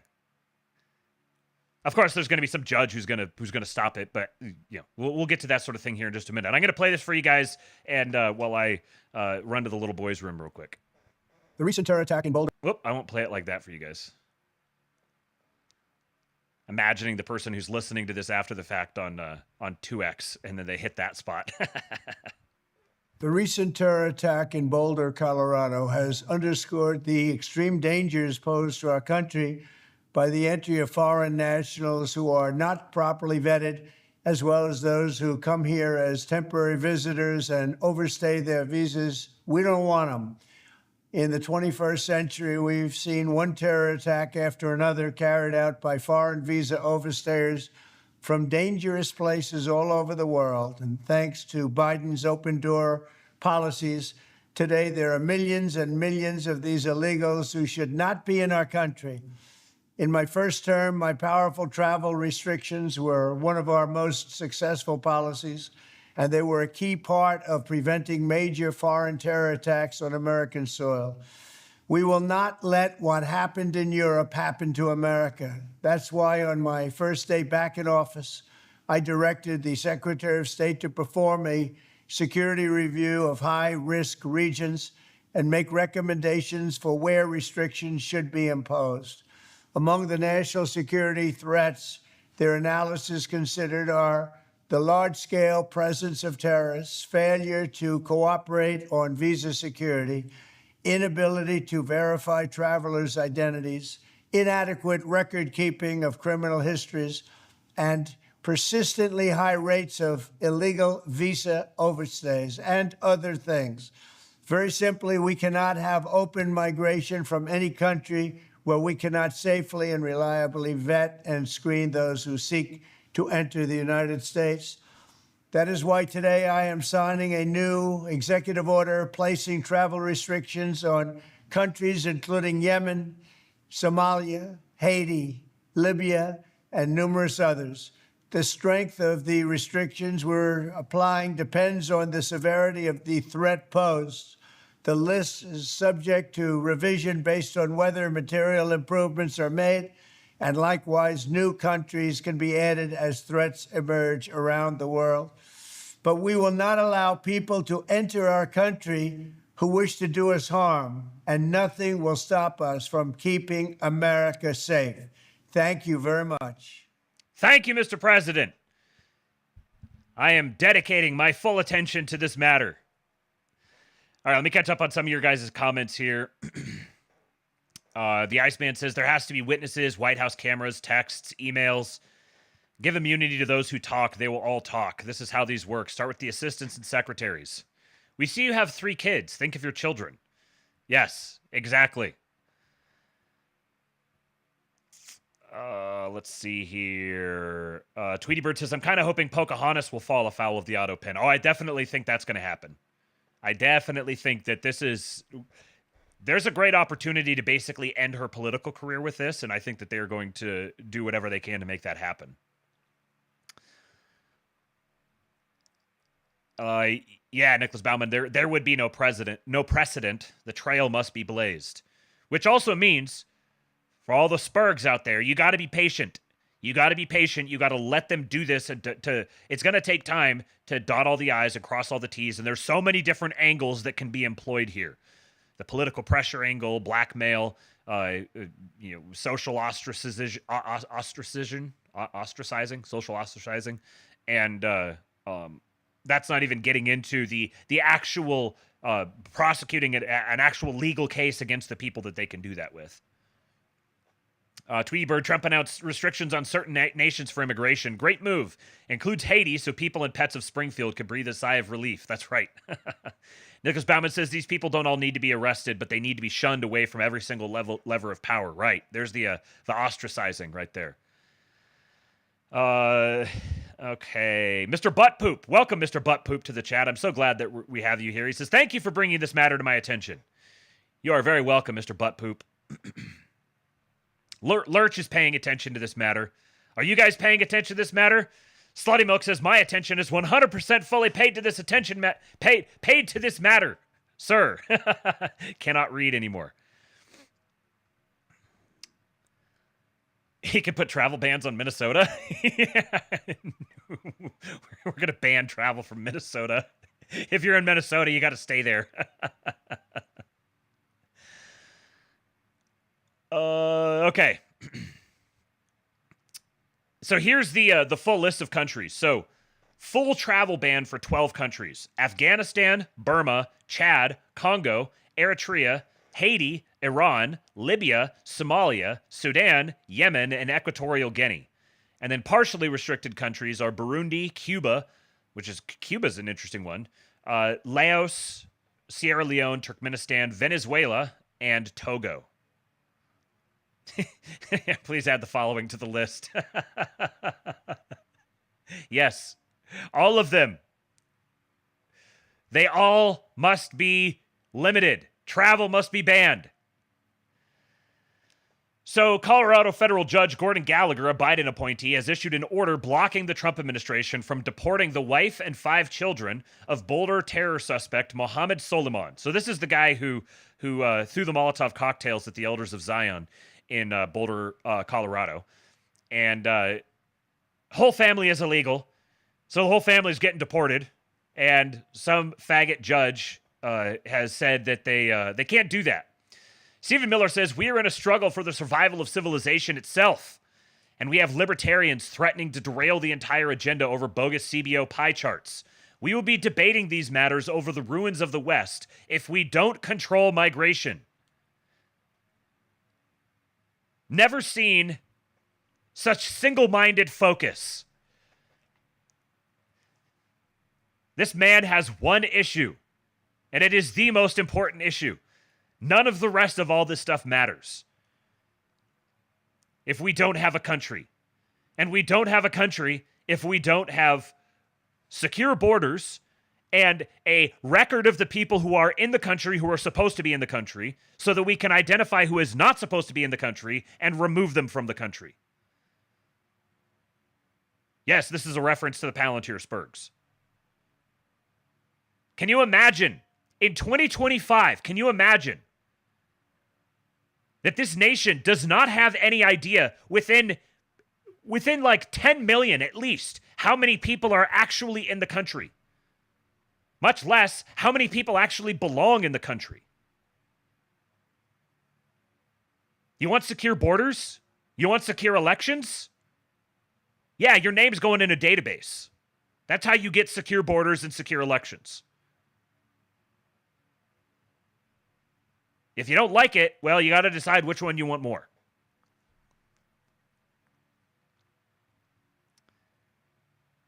Relevant to this judge, yet another. What is it that Luongo says? Like every traffic cop or traffic court in Maryland thinks they can dictate the president's foreign policy.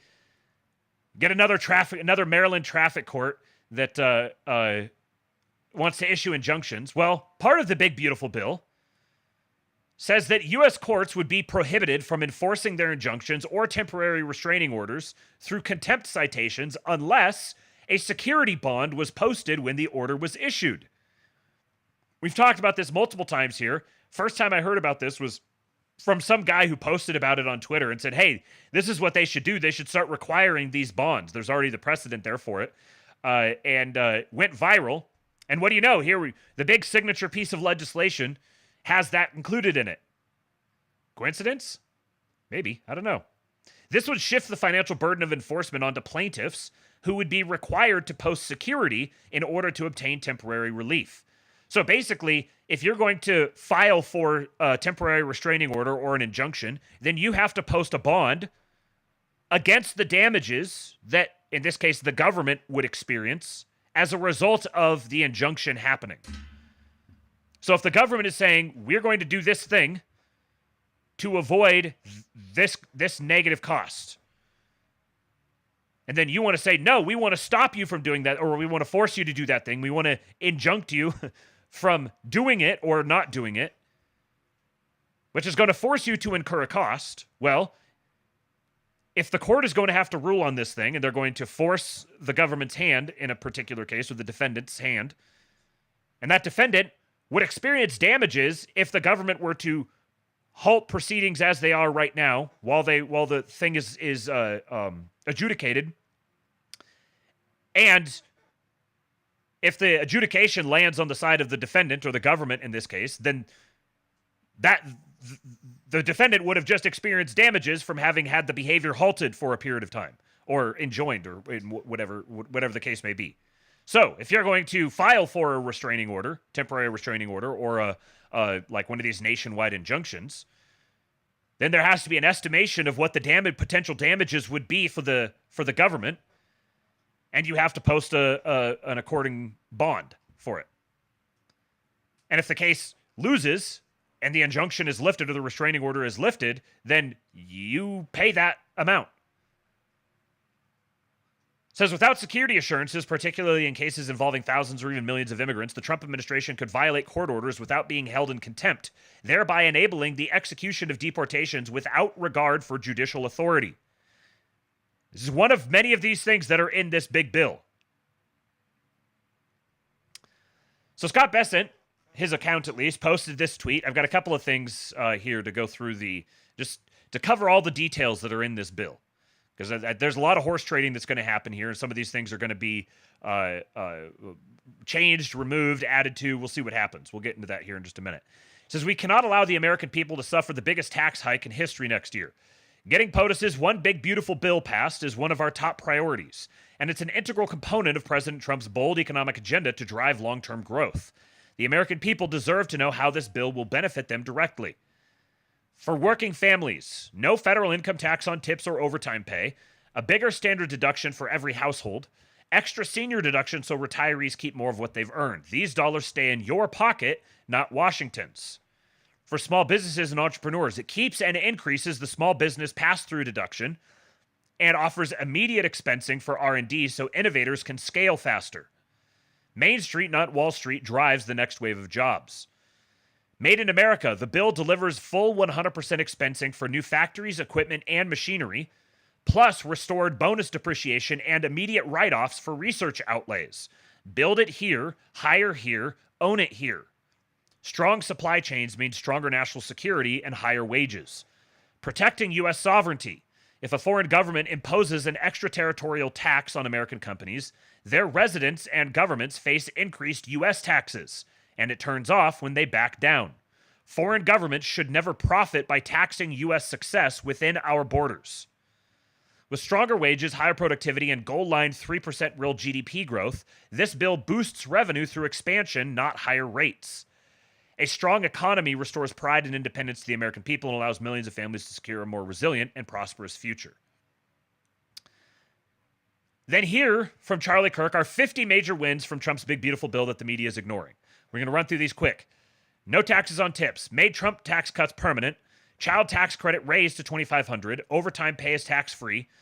$1.6 trillion in spending cuts, the largest rollback of government bloat in U.S. history.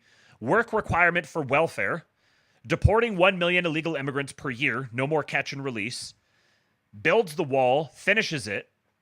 701 miles of serious border protection. 10,000 new ICE agents.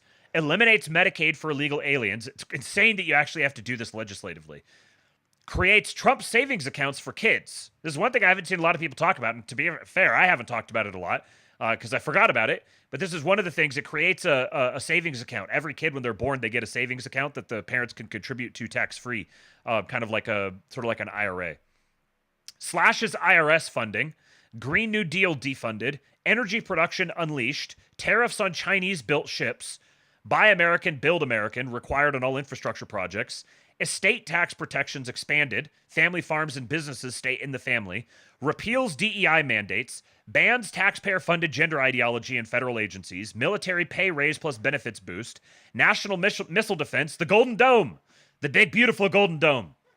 Health savings accounts expanded. Health savings accounts expanded. Use them for direct primary care. School choice tax credits. Feds barred from mandating pronoun usage. Medicaid block grants to states. Local control, not DC strings. Saves hundreds of billions. Revives apprenticeship programs. College not required to succeed. 1% of exports must... I don't know. He's got missing some spaces. I think this is supposed to be 1% of exports must ship under U.S. flag. Mandates voter ID for federal elections. Ends ESG mandates in retirement accounts. cracks down on big pharma middlemen, bans drag shows for kids at federally funded venues, fires the climate cult from federal boards, veterans get priority housing access, tax credit for buying American-made vehicles, stops Chinese ownership of U.S. farmland, bans CRT from federal training programs, ends taxpayer-funded abortions abroad, and defunds Planned Parenthood, guts federal diversity czars, revives the Keystone XL pipeline, eliminates federal COVID emergency powers, enacts Social Security tax cuts for seniors, defends religious liberty in the workplace, restores due process on college campuses, massively expands trade school funding, outlaws federal funding for gender transitions for minors, creates nationwide Patriot Curriculum Grant Fund, halts funding to the UN's woke agenda arms, tax breaks for adoption in large families, increases penalties for fentanyl trafficking, restores cash bail in federal jurisdictions. So this is what is in this big, beautiful bill. And I think there's important subtext here. We're going to go through a whole bunch of this. I'm going to talk about Elon. I'm going to talk about Rand Paul, and Stephen Miller is out battling with him on X. But I think that the important subtext to keep in mind right now in all of this, the back and forth, you've got the libertarians and you've got the MAGA, and you got all the people who are all fighting over this bill, that bill, do this thing, that thing, the debt ceiling, the deficit, yada, yada, yada, yada, yada. You know what's missing from this whole conversation, from this whole debate? What Democrats want. What Democrat priorities are being satisfied with this legislation? Now, there are multiple stages to the passage of this bill. The first stage is the actual writing of it. The second stage is getting it past the House. And those are kind of, those are sort of 1A and 1B. So it might be like there's 1A, 1B, and then there's 2. Step 2 is getting it past the Senate. Now, there's nobody who ever possibly imagined that the Senate was just going to simply rubber stamp this bill. They're not going to let a good opportunity go to waste. They know that they have leverage here, that they can negotiate and they can get things that they want. This is just a political reality. The fact that this is going to be as painful as it is yet more reason why AI Congress is much closer than you think. But this is the political reality right now. You're going to have to horse trade and negotiate with Congress because that's how it is. So there was no expectation that whatever got past the House was going to be simply rubber stamped by the Senate. Obviously, there was going to be a new round of negotiations. And those round of negotiations now are going to happen in the context of what the Senate can ask for that the House can actually can meet them with. Because the Senate is going to make modifications to it and then send it back to the House, and the House is going to pass it. And then the Senate will pass it, and then Trump signs it. So all the parties, all the relevant parties we're going to talk about here, they're all fully aware of this. So what we're seeing right now is a bunch of different parties who are all fully aware of the state of things, who are now engaging in a negotiation. You don't get a big piece of legislation like this passed all the time. There's a landmark bill. Everyone's going to want to get their pound of flesh from it for whatever their priorities are. And everyone who's involved in the negotiations is fully aware that the other side is doing the exact same thing. So you have like the Trump, Bessent, Miller side, essentially. Those are like the three who have been the most outspoken. Russ Vogt. They're basically all fully in alignment. This is the bill that the White House worked with conservative members of Congress to fashion to get it passed, designed to get past the House so you can get to the next stage. And now there's a new step in the process. So the fact that the Senate isn't just rubber stamping it isn't like, oh no, now there's been a curveball and we've got to figure out what to do to figure this out. No, everyone knew exactly this is exactly what's going to happen. We get it past the House, then we go to the next stage. Now we negotiate and horse trade with the Senate. So everyone's going to do their thing. We're going to stake out our extreme position. We're going to be obstinate, completely intransigent, can't adjust. Nope, we've got to have exactly this thing, my way or the highway. There's going to be public posturing. There's going to be private negotiating. And then they're going to come to some sort of an agreement. So it seems to me that the major parties here are Trump, Bessent, Miller, Vogt. We'll just say that side. Then you've got the Rand Paul, Ron Johnson, Thomas Massie, like fiscal conservative / libertarian. Chip Roy is another one of these. You got that contingent, and Elon is largely throwing himself into that contingent. He's beginning to message their priorities. But who's not present is Chuck Schumer, or Nancy Pelosi, or AOC, or Jasmine Crockett, or John Fetterman. None of their priorities matter. The only relevance that they have right here is the fact that there's certain legislative approaches that they can't take because they would require 60 votes. This reconciliation bill, which is being handled as a reconciliation bill, does not require 60 votes, and that's precisely the reason. They could pass it with a simple majority in both the House and the Senate. So that's kind of the background on all of this. That's I want to lay the groundwork for that. We'll get through some more stuff here. Stephen Miller quote tweeted Charlie Kirk, said, if enacted, this would be the biggest conservative legislative victory in history. Many thanks to the extraordinary House members who pioneered these reforms on behalf of the White House. Now he continues. He says, this is another one. He says, the big beautiful bill contains 3 major sections. This is Stephen Miller talking. 1, the most significant border security and deportation effort in history, including the entire wall. Up front, now, with no possibility of Democrat obstruction. 2, full extension and expansion of the Trump tax cuts. This is what the CBO is scoring. Not spending, tax cuts. The ones we campaigned on and pledged. And then 3, the largest welfare reform in history, cutting almost $2 trillion in spending, net.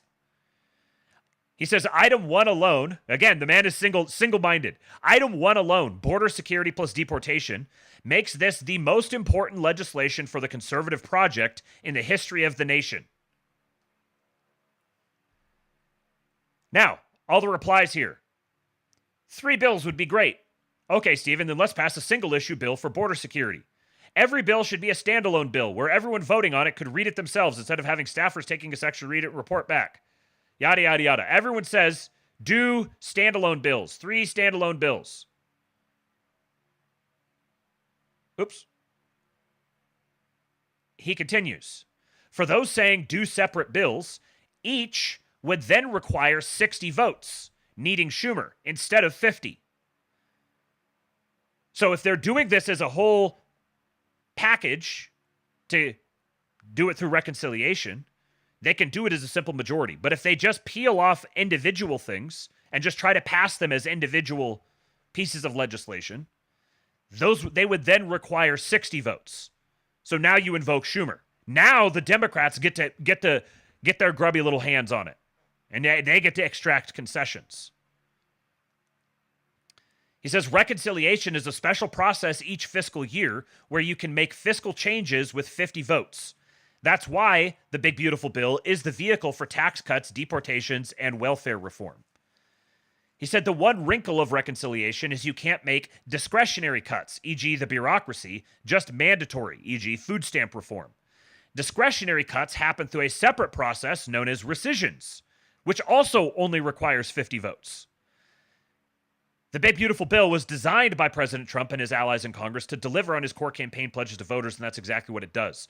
This is the most MAGA bill ever passed by the House, and it's not even close. Certain libertarians in Congress who are not MAGA have their own agenda, and it's not yours. Who's he alluding to? It's very obvious. He continues in another tweet. One of the bigger points of confusion on the BBB is spending versus tax cuts. The lefty CBO says extending the 2017 tax cuts, or preventing their expiration, increases the deficit. Because what is the deficit in crayon-eating terms? The deficit is the difference between receipts and expenditures. The money that's taken in, the money that's taken out. If more money is spent than is taken in, then there's a deficit. And that deficit gets financed with debt. So deficit spending is spending that happens above and beyond the receipts. And then when you're financing deficit spending, I mean, you kind of have to finance deficit spending.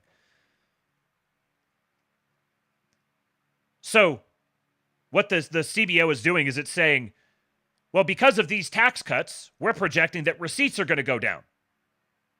But they're going to go down from what? They're going to go down from the hypothetical future reality where the tax cuts expired. That reality doesn't actually exist. So if you say this is going to add to the deficit, maybe it could. To prevent it from adding to the deficit, you have to increase receipts elsewhere. Well, it just so happens that there's a huge new category of receipts that are flowing in from tariffs. There's one thing. Also, massive deregulation can mean that, for example, corporate taxes will go up. Not the tax rate, but the tax receipts. If people are working more and they're more productive, getting themselves into higher tax brackets, then they will pay more in tax receipts. So it might offset some of that. And then this is just kind of within the normal range of the political landscape.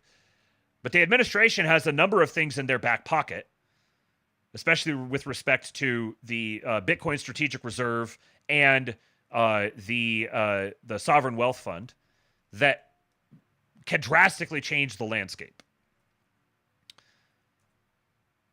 So the lefty CBO says that extending the 2017 tax cuts, in other words, preventing them from sunsetting, increases the deficit. Some critics have seen this figure and claimed or implied the bill increases spending. Even according to the CBO, the bill cuts spending over $1.6 trillion. So even the CBO recognizes that the bill, as currently constructed, cuts spending. The people who are saying it increases spending because it adds to the deficit are doing this same thing, where they're saying it adds to the deficit in the hypothetical reality where you compare what the deficit would have been if tax rates went back up because the 2017 Tax Cuts Act sunsetted. This is extremely dishonest, and I've noticed a number of the people who would know better, who were parroting that line, have stopped doing it. They haven't changed their position, but they've stopped parroting that line. He says, so when a libertarian, e.g. Rand, the someone I'm thinking of, attacks the deficit impact of the bill, they're attacking the tax cut. Of course, honestly accounted, extending current tax rates has zero deficit impact, which is why the bill, because of its spending cuts, reduces the deficit. So the bill adds to the deficit. Mouse sounds and mind pictures here. So if you say the bill adds to the deficit, well, according to what standard? The current deficit? Well, no, it doesn't add to the current deficit because spending has been cut. But hypothetically, if we extend out into the future and we run one simulation where you have the tax cuts expire, so tax rates go up, so government revenues increase because of that, and then we project what would the deficit look like with all the other spending taken into consideration. Oh, look, the deficit is lower. The deficit is at this number. Okay, now let's run the simulation where those tax cuts do expire and that additional revenue doesn't come in. Well, look at that. It's in a different spot than it was in the hypothetical reality.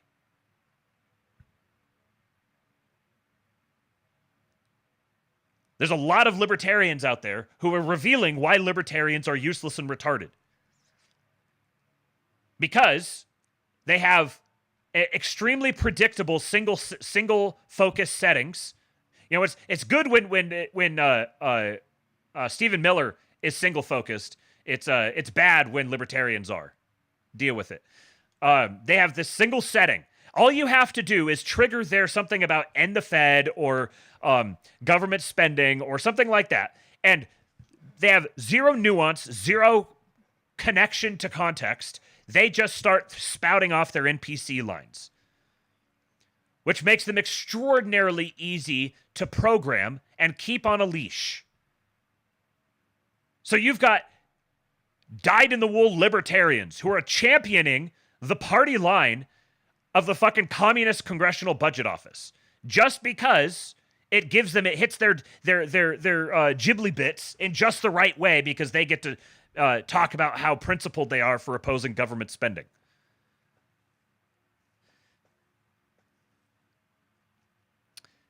He says the second major point of confusion is what's actually in a reconciliation bill.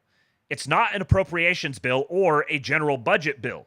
It provides no funding or authorization for 99+% of the operations of government. So this is just addressing like a tiny little portion. It's a reconciliation. You do this, you have your budget bill, your annual budget bill, and then partway through the year, you do a reconciliation where you go tweak around the edges. It was written not by appropriators, but by some of the most conservative members of the House. It has not a single Democrat provision or vote. The bill has 3 principal sections: tax cuts, welfare reform, immigration, and border security. It is a dream bill.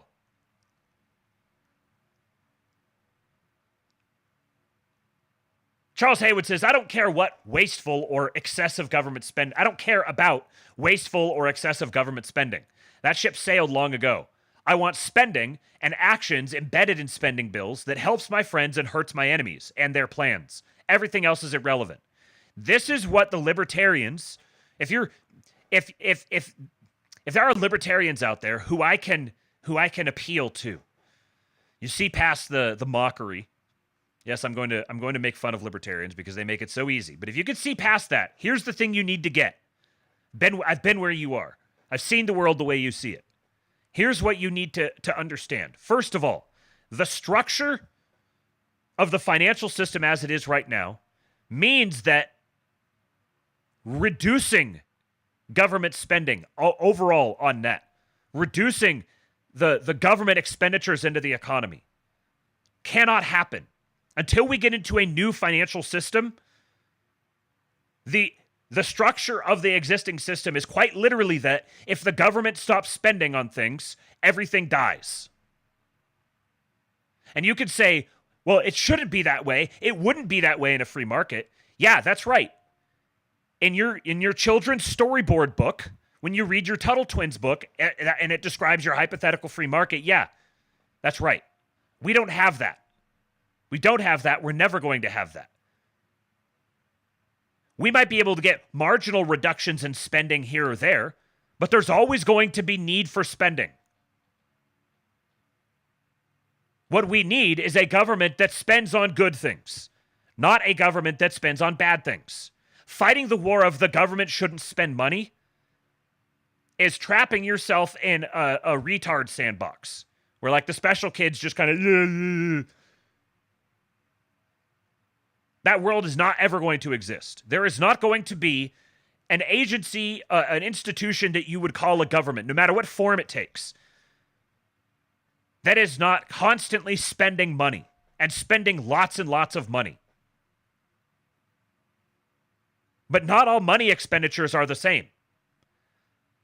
Spending money funding pride parades is wasteful and hurts everything.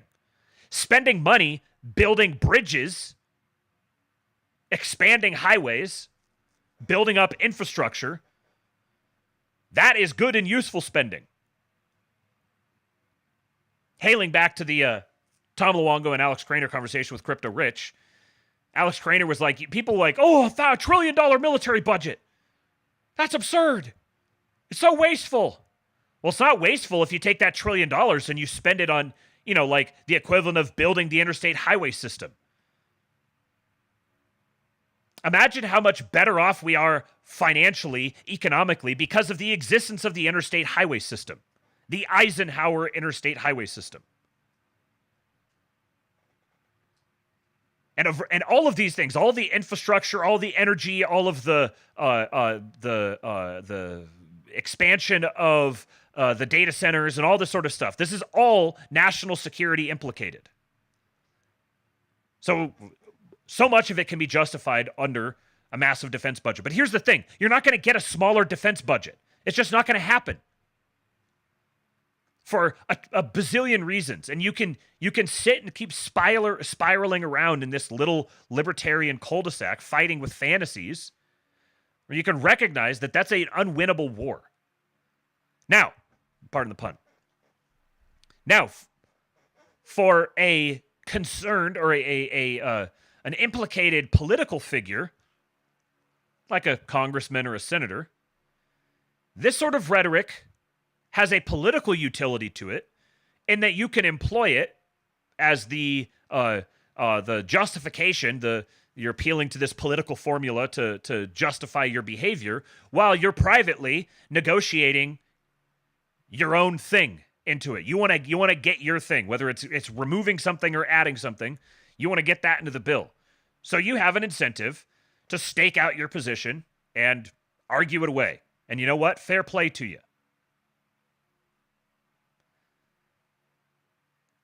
Okay, let me get back to that here in just a second. I forgot I had this tab in here. So this is the actual documentation of the zero hedge. The CBO out with its score of the big, beautiful budget buster sees it raising U.S. deficit by $2.4 trillion over 10 years, almost identical to what CRFB said. This is mostly due to $3.7 trillion in lower tax revenues, offset by $1.25 trillion in lower spending. And Blackjack here on Twitter says, making tax cuts permanent is treated as an expense, but no credit is given for the economic growth it spurs, and GDP is held at 1.8%. They're trying to engineer a 3% GDP environment. That's their goal. So they're doing things that are designed to make that happen. Whether it actually makes that happen or not, these things aren't happening statically in a vacuum. There's context to all of this. So the administration is making very credible moves toward motivating a 3% GDP environment. And don't complain to me about GDP being gay or whatever. This is just a proxy for a concept. So in their projections that they're making that are forming the basis for all of these critiques from the libertarians, from the free market types, they're artificially suppressing GDP and not granting. So it's like we're going to make these assumptions on this thing that favors our end, but we're not going to make these assumptions on your end that favor your thing. Classic City of London propaganda. But so it treats the tax cuts as an expense, and then the fucking libertarians come out here and actually argue against tax cuts. It says CBO should provide sensitivity tables showing impacted deficit across a range of GDP growth rates. So, in other words, here's what it would look like with GDP at 1.8. Here's what it would look like with GDP at 2.5. Here's what it would look like with GDP at 3.0. Here's what it would look like with GDP at 0.5. That would be a congressional budget office that's actually serving the ostensible purpose for its existence. The actual purpose for its existence is to provide propaganda for the globalists. No corporate executive would use a static analysis like this for decision making. Now, I say all this. I'm very critical of the libertarians, and I've said that Rand Paul and Thomas Massie have gotten. I've gotten to the end of my rope with them. At the same time, I do recognize the game that they're playing. And I think it's worth realizing. Everyone wants to get really worked up about this. Like, oh, it's bad in this way or that way, or the coalition's fracturing or whatever. But recognize the game that's being played here. And differentiate between the public rhetoric and what we can likely infer is happening privately behind the scenes. So Rand Paul here says, Kentuckians sent me here to fight reckless debt. I will not support a $5 trillion increase to our deficit. In a separate post, Trump said there's a false narrative about spending in this bill. He said it is, quote, single biggest spending cut in history by far. Kentucky Senator Rand Paul joins me now. Mr. Senator, I know you want more spending cuts included in the bill. Can you tell us what specifically you'd want to cut? Yeah, it's even more than that. The biggest objection I have to the bill is adding $5 trillion to the debt ceiling. I'm actually very supportive of the tax cuts. I don't accept the CBO notion that the tax cuts will lead to deficits. The reason I believe there'll be more deficits is they're raising the debt ceiling $5 trillion. We know that this year, most of the Republicans, not me, voted to continue the Biden spending levels in March. So we're going to go through September of this year, and the deficit for this year is going to be over $2 trillion. If you're borrowing $5 trillion, that makes me think you're going to add over $2 trillion, maybe $2.8 trillion next year. So it doesn't show me that you've turned around. If you look at the spending cuts, it's complicated because it's at one point. So here, I don't know whether he's being intentionally ignorant and disingenuous, or if he's just, basically rhetorically posturing. But adding $5 trillion to the debt ceiling is not the same thing as adding $5 trillion of debt. Now, of course, if you add $5 trillion to the debt ceiling, then you're very likely going to add $5 trillion to the debt. But adding $5 trillion to the debt is not per se a bad thing. These are just numbers. The difference between 40 trillion in debt and 45 trillion in debt is only matters to the extent of the context around it. If we have 40 trillion in debt and our balance sheet is our actual balance sheet is like formally is $100 trillion or something like that, then yeah, that's pretty rough. 40% of your having your debt makes up for 40% of your assets. That's bad. But our balance sheet has been artificially constrained. We haven't had access to all the assets that are at our disposal. It's been squandered and wasted. Between the tariffs, the deregulation, the ramping up of energy production, and massive investment into infrastructure, you can vastly increase government receipts and total receipts. You can increase total productivity. You can reduce the material costs. And suddenly that debt number can be completely reframed. Having an X dollar amount deficit or X dollar amount debt is the wrong way to think about it. The right way to think about it is, what percentage is this? What's the relative percentage of either the annual deficit or the total debt? And it's very clear that given the way that the monetary system has been structured, a debt-based monetary system, of course there's going to be lots of debt. And if you're going to try to transition out of a debt-based monetary system, you're not going to do that by... This is pathologically retarded coming from libertarians, who are supposed to be the ones who actually understand the functioning of the dollar system. So you have a debt-based system, a fiat currency debt-based system with a fiat global reserve asset. And you think that there's some conceivable way where you can reduce the amount of debt in an absolute sense. Are you out of your mind? This is total unicorn fantasy shit. The only possible solution is to leverage that debt to accumulate assets or to build up assets to leverage you into a different system. You're not going to stay within the constraints of the system and somehow reduce the debt burden. That's the same thing as just destroying the system and not replacing it with something else. The entire system is premised upon debt. So reducing debt is constraining the system. A system that is designed to permanently, perpetually expand. If you want to constrain the system, because it's like there's this autism that, no, you just have to do this thing because it's the directionally toward the ideal thing, with no consideration for context. No, you have to port to an entirely new system. And if you have to fast track the construction of the physical or digital rails that you need for that, then you're the only thing you're going to do is you're going to take out debt in the thing that's going to be worthless in the future. We're going to get this debt, leverage it into assets that are not going to be worthless in the future, and then port ourselves over into this new foundation. Yeah, it's massive. It's a colossal undertaking, rife with all sorts of risks. But it's very obvious from the administration's perspective that this is what they're trying to do. Phil Gibson says, leveraging debt? You mean the thing Trump is best at? Huh, imagine that. Imagine that.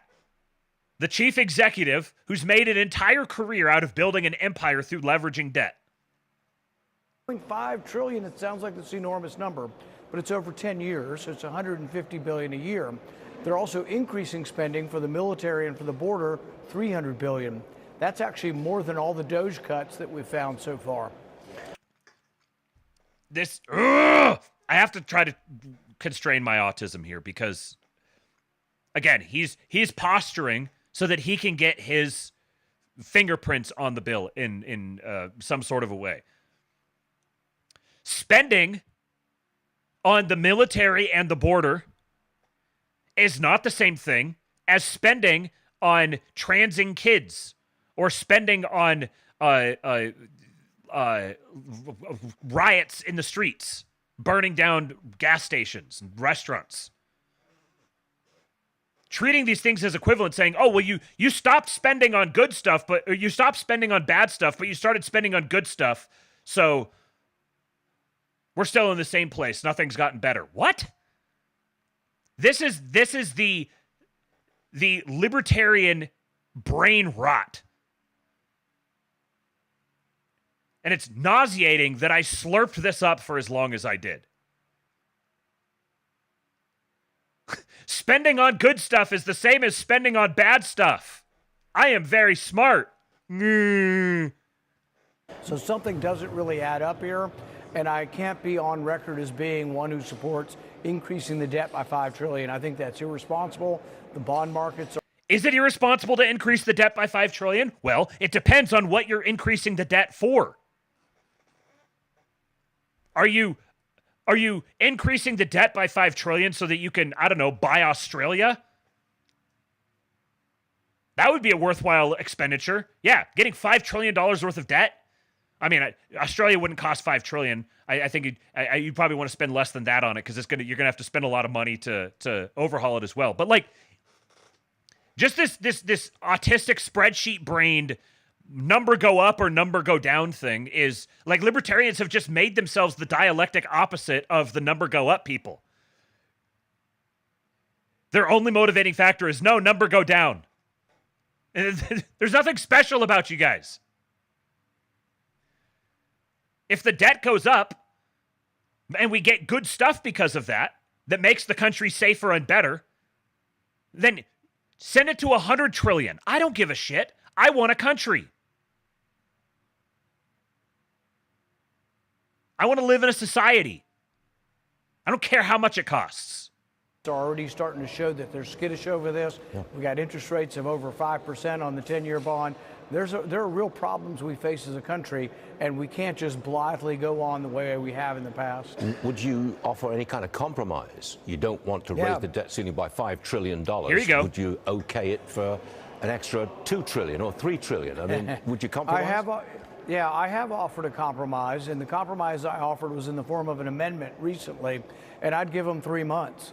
And everybody says, oh, it's not long enough. Well, the whole purpose is to make them come back in 3 months and say, what have you done for the spending? Show me where you've cut spending. Because in 3 months' time, we'll be rolling up on the deadline, and they'll be presenting more spending again. So in 3 months, and 3 months is a lot of money, Stuart. It's $500 billion for 3 months. I'd do it for 3 months.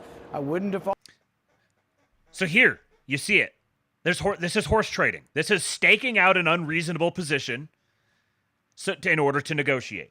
And I guarantee you, when they wrote this bill, when the White House and the members of the House got together and wrote this bill, they knew we need to get this past the House so that then we can hash out the negotiation with the senators. Because the senators are going to want their thing. They're going to want their pound of flesh. So there's going to be a negotiation that's hashed out in all of this. And I want to remind you again, the subtext of all of this here is that Chuck Schumer doesn't get a say in this. Nancy Pelosi doesn't get a say in this. Not a single Democrat gets their priorities recognized in any way in this. This is an entirely Republican-focused bill that's going to be determined by Republicans. And it includes stuff that used to be like, remember all the fight about trying to get funding for the border wall? Yeah, nobody's even talking about it now. So, oh yeah, that's going to be included.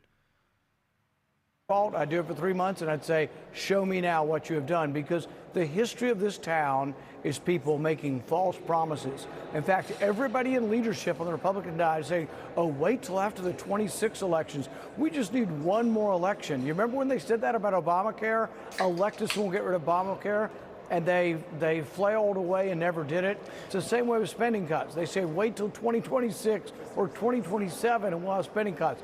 I'm not waiting, and I'm not voting for $5 trillion in debt to see if they will keep their promises. How much support do you have in the Senate? Can you muster 3, 4, 5, 6 votes for your position? I think there are 4 people who are skittish about the spending levels. Some of them are skittish about the $5 trillion. I think I'm the most vocal on all fronts, but there are more starting to come to this realization. I think looking at the 10-year and looking at the bond sales being anemic, people not really wanting to buy the government debt, the ratio of purchase to buy orders, bid to buy orders has gone down. So I do think that there is some alarm growing. I think what the real thing's going to happen, and we won't know this, I think, before the bill comes due, but second quarter growth. If second quarter growth is weak, I think there's going to be a generalized freak out about these tariffs and a generalized freak out about not doing anything about spending or debt. Okay, that's all I can take for right now. Frankly, I don't think that the deal that he's offering is that unreasonable.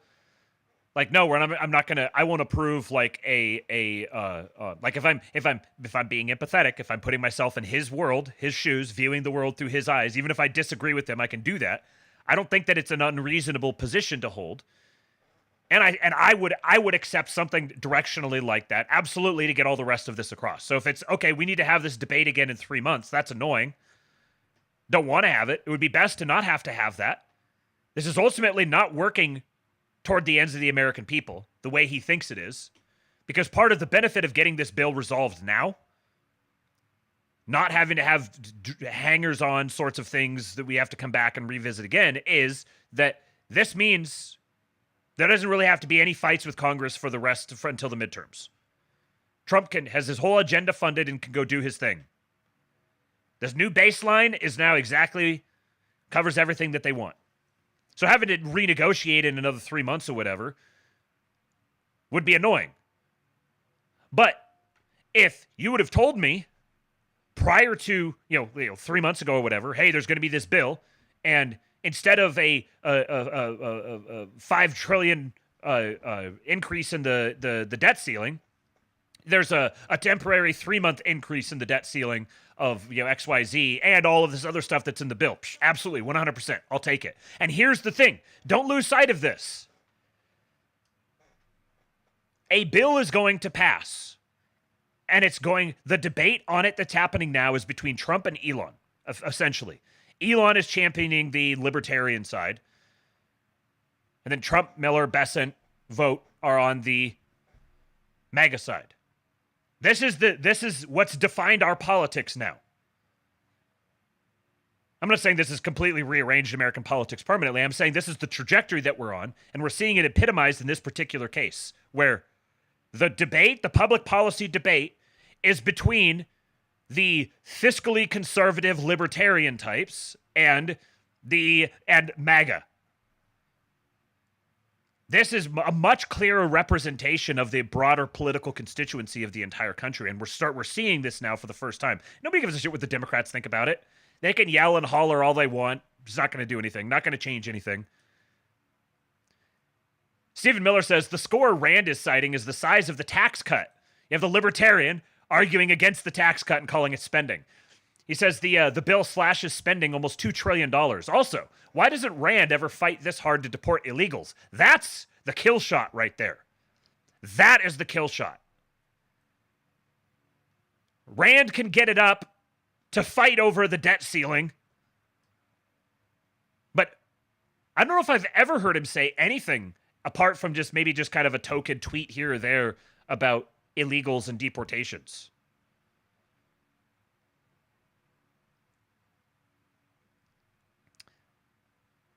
So he writes an op-ed here. Rand Paul does. He says, while I oppose increasing the debt ceiling by $5 trillion, I enthusiastically support making the tax cuts permanent and could vote for the big, not yet beautiful bill if the debt ceiling were voted on separately. We already talked about why the debt ceiling can't be voted on separate. Well, actually, no, we didn't. We're going to talk about that here. But notice, it's the big, not yet beautiful bill. See, these are all little signals. There is going to be a negotiated settlement to all of this, and I'm telling you, all the people involved in this have been planning on this. We're watching the public negotiations happen, but everyone involved in these negotiations wants the bill to pass. They just have different ideas of exactly what they want it to look like, and there's going to have to be horse trading.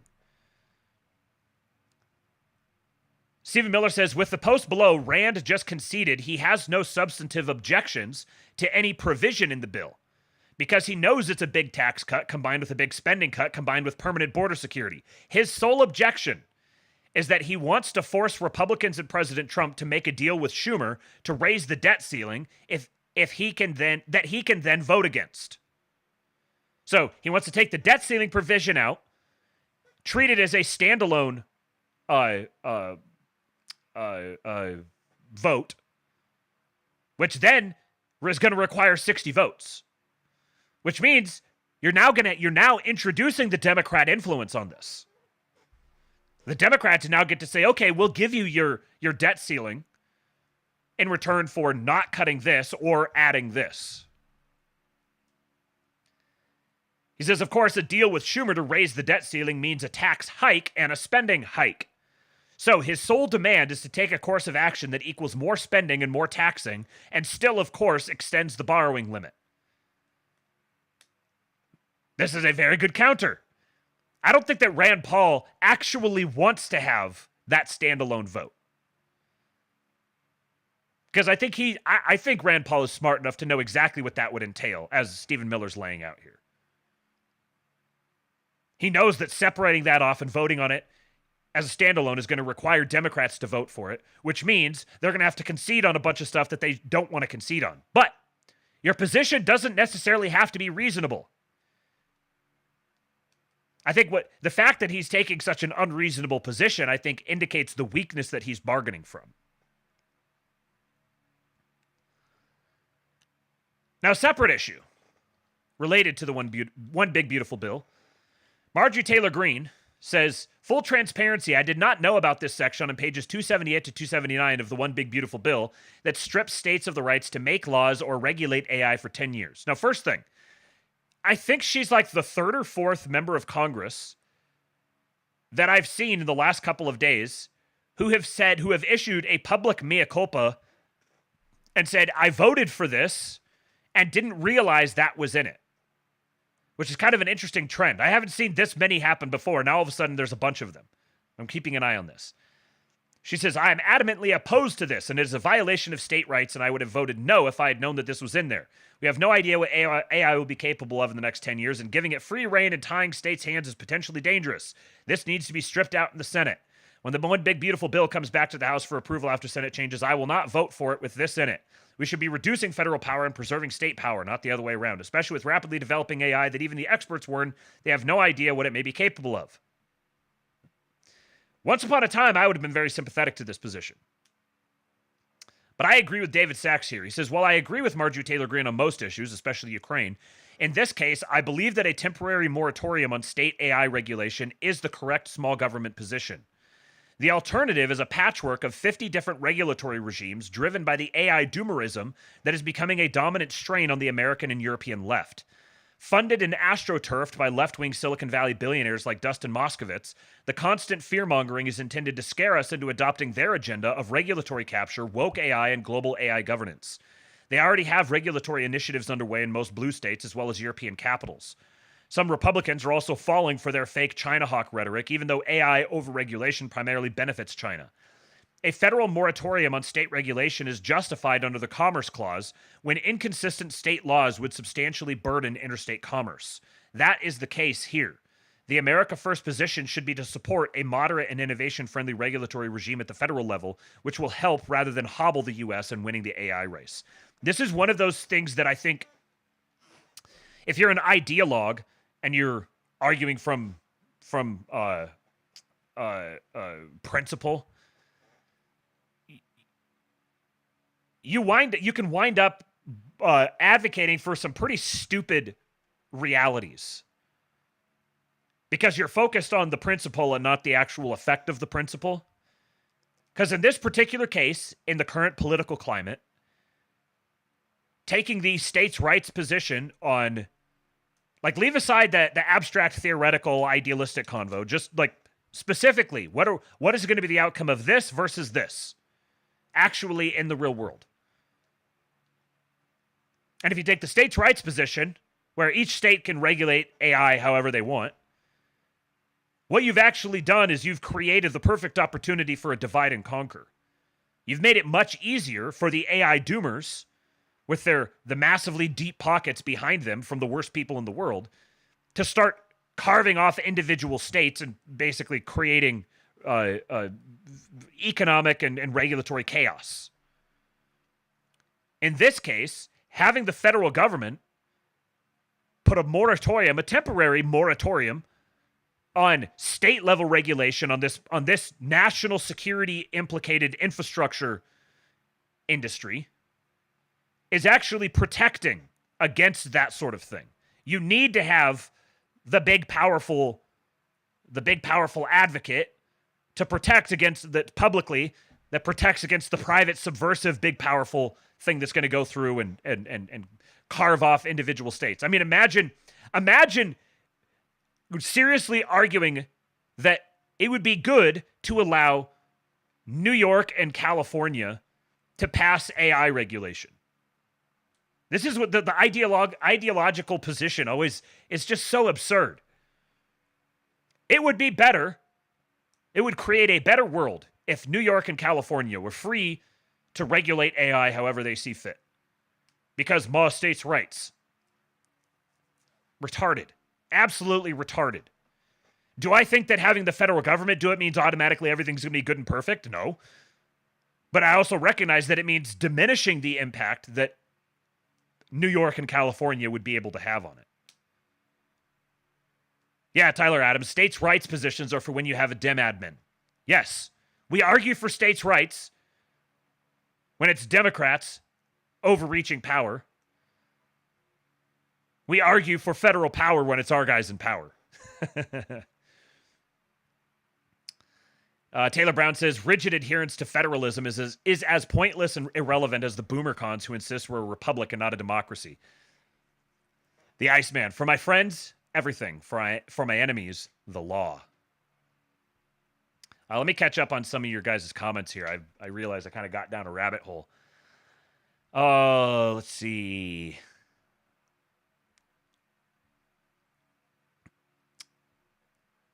Yeah, Taylor Brown says, incredibly disingenuous to suggest that spending on things like the reduction of immigration, which immensely add to the public deficit, is in any way comparable to cutting waste in USAID is mind-bogglingly retarded.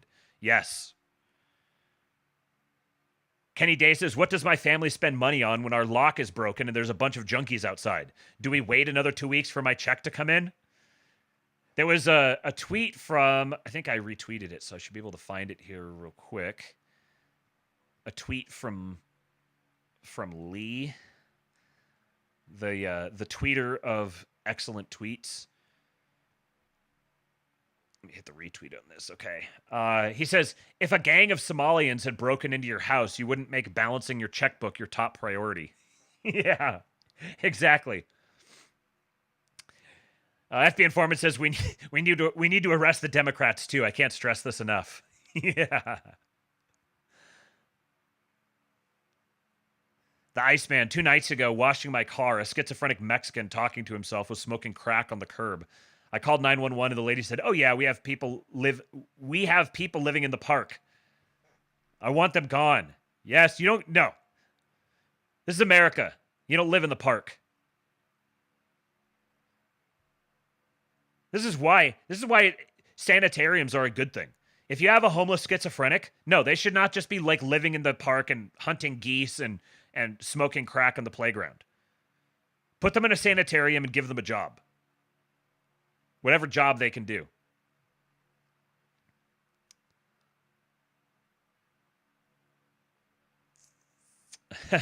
Phil Gibson says, do y'all know how many boomer investors give millions of their money to financial advisors that get them high conservative gains in instruments that are backed by government bonds? Rand is a lying POS.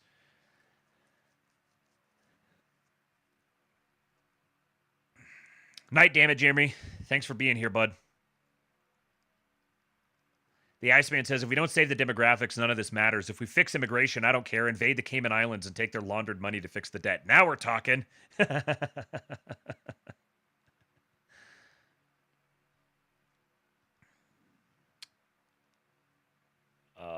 Let's see. Kaler says, pretty sure the lack of a real federal policy is precisely how we ended up getting China and BlackRock types buying up land across the country. Yes. Yes. Part of the way that the government has failed us is with what they've not done. Libertarians like to focus on what they have done. One of the biggest issues is with what they've not done. He says, unitary executive theory when we run the show, federalism when our enemies run the show. Right. Yes, this is how politics works. Okay, let's talk about the Civil Rights Act. Friend of the show, Auron McIntyre, has a banger thread here, inspired by, once upon a time, friend of the show, maybe not anymore, academic agent, who dropped a bombshell report about a secretive agency with the job of silencing Americans and covering up anti-white violence. He says, yesterday, Chris Rufo asked me why we should repeal the Civil Rights Act. He says, let's talk about the Community Relations Service. The Community Relations Service, or CRS, was formed under Title 10 of the 1964 Civil Rights Act. It has a level of confidentiality similar to the FBI. Virtually nothing CRS agents do is entered into public record. It's basically immune to Freedom of Information Act requests. All notes drafted by CRS agents are destroyed, and those agents may invoke a confidentiality privilege for both Congress and the courts, which they have done previously. This is a bizarre level of secrecy for an agency that is theoretically geared toward community relations. The CRS isn't a neutral organization. They're explicitly charged by the government with furthering the political goals of the civil rights movement. These goals have included increasing black representation, transgender youth visibility, and planting mosques in Christian towns. The purpose of the CRS is described by one of its founders, Bertram Levine. Levine, huh?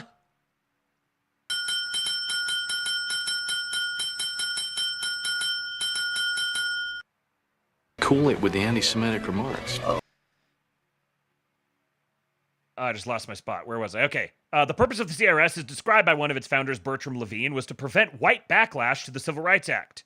The CRS helped to found groups like the Southern Christian Leadership Conference to harass, quote, lily white towns and organize mass demonstrations.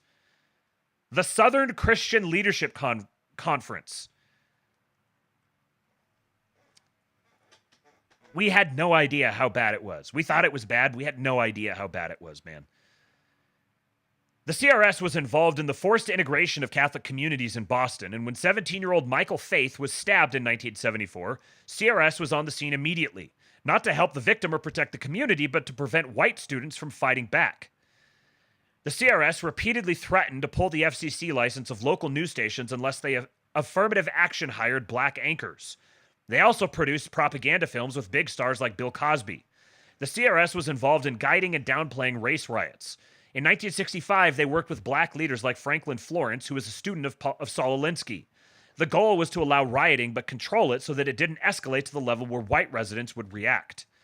The CRS coordinated with law enforcement and used carefully placed propaganda to prevent white residents from reacting to multiple black riots across many American cities between 1967 and 72. The CRS also set up Operation Rumor Control, which still operates to this day. Rumor Control manipulates local media sources to control reporting on the damage done during riots and downplay the role of civil rights leaders in instigating them. The CRS is responsible for stage managing the entire Trayvon Martin incident, including parading the family before Congress, carefully managing protests in Sanford, Florida, training activists, and after-turfing progressive organizations like Dream Defenders. Remember every single time that there's one of these events and the family comes out and they say that they forgive you get some, like Carmelo Anthony, black kid stabs a white kid's dad forgives him publicly, black kid spits in his face. That's because of the CRS. The CRS was critical in increasing the effectiveness of movements like BLM. They trained left-wing activists through a program called Marshall Training, coordinate the distribution of supplies from water to jumbotrons, and coordinate media coverage to ensure good optics.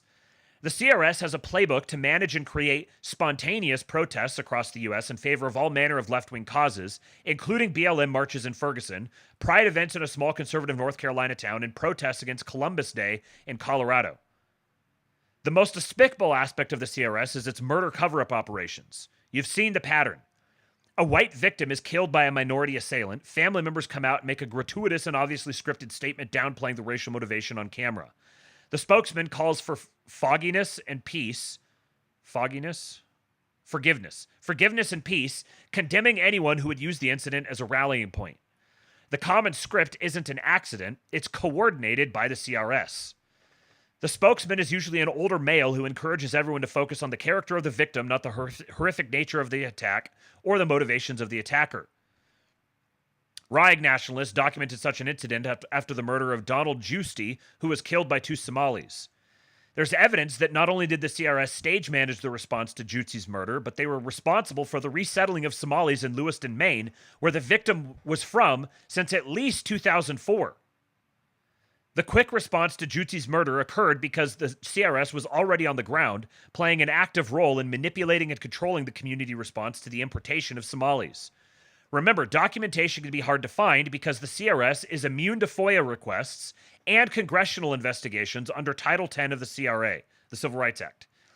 But there is hard evidence that they've been involved in coordinating the responses to riots and murders for decades.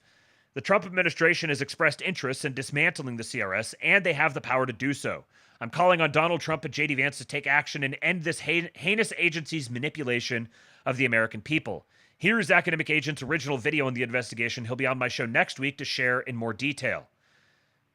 So there's a link here. Look for the Auron McIntyre thread. There's a link here from Academic Agent. Did a secret agency really control the civil rights revolution? And then Auron says, update.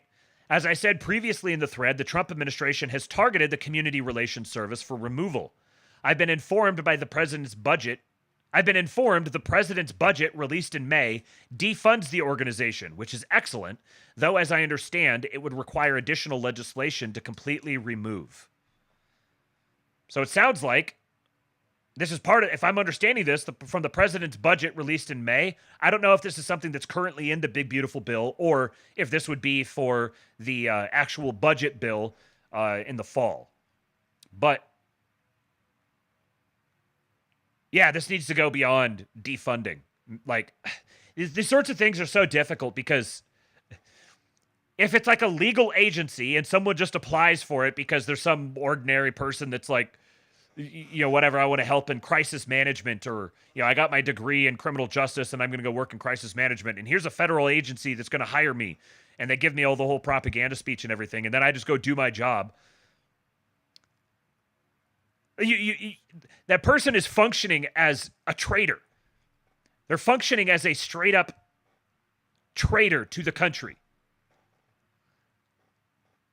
And yet they're as far as they know, they're doing it completely legally with the stamp of approval. And I'm sure there's plenty of people who've been involved in this agency. For them, it's just like a federal government job that, we work in crisis management and we tell these people, hey, we're trying to make sure we don't have riots and whatever. And so, like, I want to say, take every single one of them and hang them by the neck until dead. But in Minecraft. But obviously that's not a real solution. But defunding it, hell yeah. Give me defunding it. Yet another thing that this administration was planning to do before we even knew about it. I mean, I've been aware of this existing, not to the extent that it is, though. I've been aware of they give the talking points to the families. I didn't know there was an entire agency dedicated to not just that, but actually proactively astroturfing riots and protests and everything.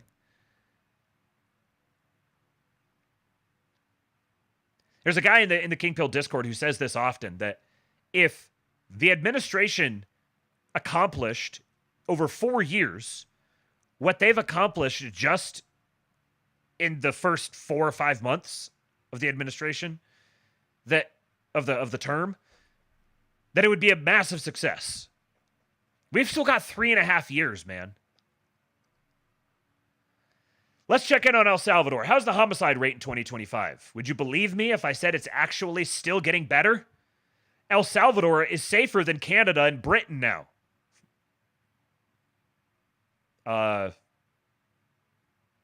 Yes. The N-word. And everyone who said this trend couldn't last was wrong. So as of let's see here. Here's their trend. So it looks like the high water mark was 2015. Total homicides, 60. I can't see that. Looks like 6,656.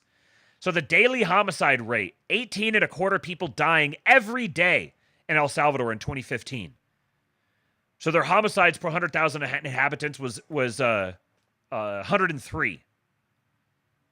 Now, 2024, there was 114 total homicides in the country the entire year. Daily homicide rate of 0.31. Homicides per 100,000 of 1.89. Currently, in 2025, they are on track for a daily homicide rate of 0.21 and homicides per 100,000 inhabitants of 1.24. Nick Land says, ultimate, you can just do things guy keeps doing things. And then Bukele himself tweeted this. He says, to Western nations, you can't build or even fix anything on top of societal disorder. Take traffic, for example. The most logical solution is public transport. But without order, anyone who can afford a car will avoid public transport simply because they don't feel safe using it. In El Salvador, we lack a lot of things, but we have achieved societal order. You, on the other hand, have almost everything, but you're quickly losing your societal order. You can now predict where things are heading in the near future. There's still time to save your nations, but not much. Captive Dreamer says, you're my favorite Palestinian. Patriot. Look at my based Palestinian. James Kirkpatrick said, this post alone is more valuable than every sociology, political science, and urban planning department in the country. You can just do things. All right, I've been holding on to this one for a little bit. I wanted to address it. So Roman Helmet Guy says, ratioed the Cato Institute to death. Call me Caesar. I get that joke. I can appreciate that one. So, speaking of faggot libertarians, Alex Naurasta, guy needs to be deported. He says, immigration restrictions are affirmative action for Americans. I believe in meritocracy, the best and the brightest, period. Only 4% of the world is American, so we're quite overrepresented in elite institutions because of government favoritism and our awesomeness. Roman Helmet Guy says, oh, you believe in meritocracy? Fight every foreigner in single combat for the right to your house. And he goes, excuse me, sir, markets are the best meritocratic method. Yes. Sit down when you pee like a good little girl. Roman Helmet Guy says, your artificial meritocracy of Excel spreadsheets is propped up by millions of Americans with guns protecting you from the natural meritocracy of extreme violence. And your thanks is to dedicate your life to selling out their country from underneath them. Patriot! Roman Helmet Guy is a patriot. And here's the thing about meritocracy. This is some of this boilerplate libertarian horseshit. Markets are the best meritocratic method. If you're going to appeal to meritocracy, you're simply appealing to a standard of merit. What standard of merit are we using here? Are we going to do survival of the fittest? Because that's what Roman Helmet Guy's talking about here. If I'm the fittest, if I want what you have, and I'm stronger and more powerful than you, does that mean I have more merit and I'm just going to take what you have? Make you watch? That's meritocratic. Meritocracy cannot be a standard unto its own.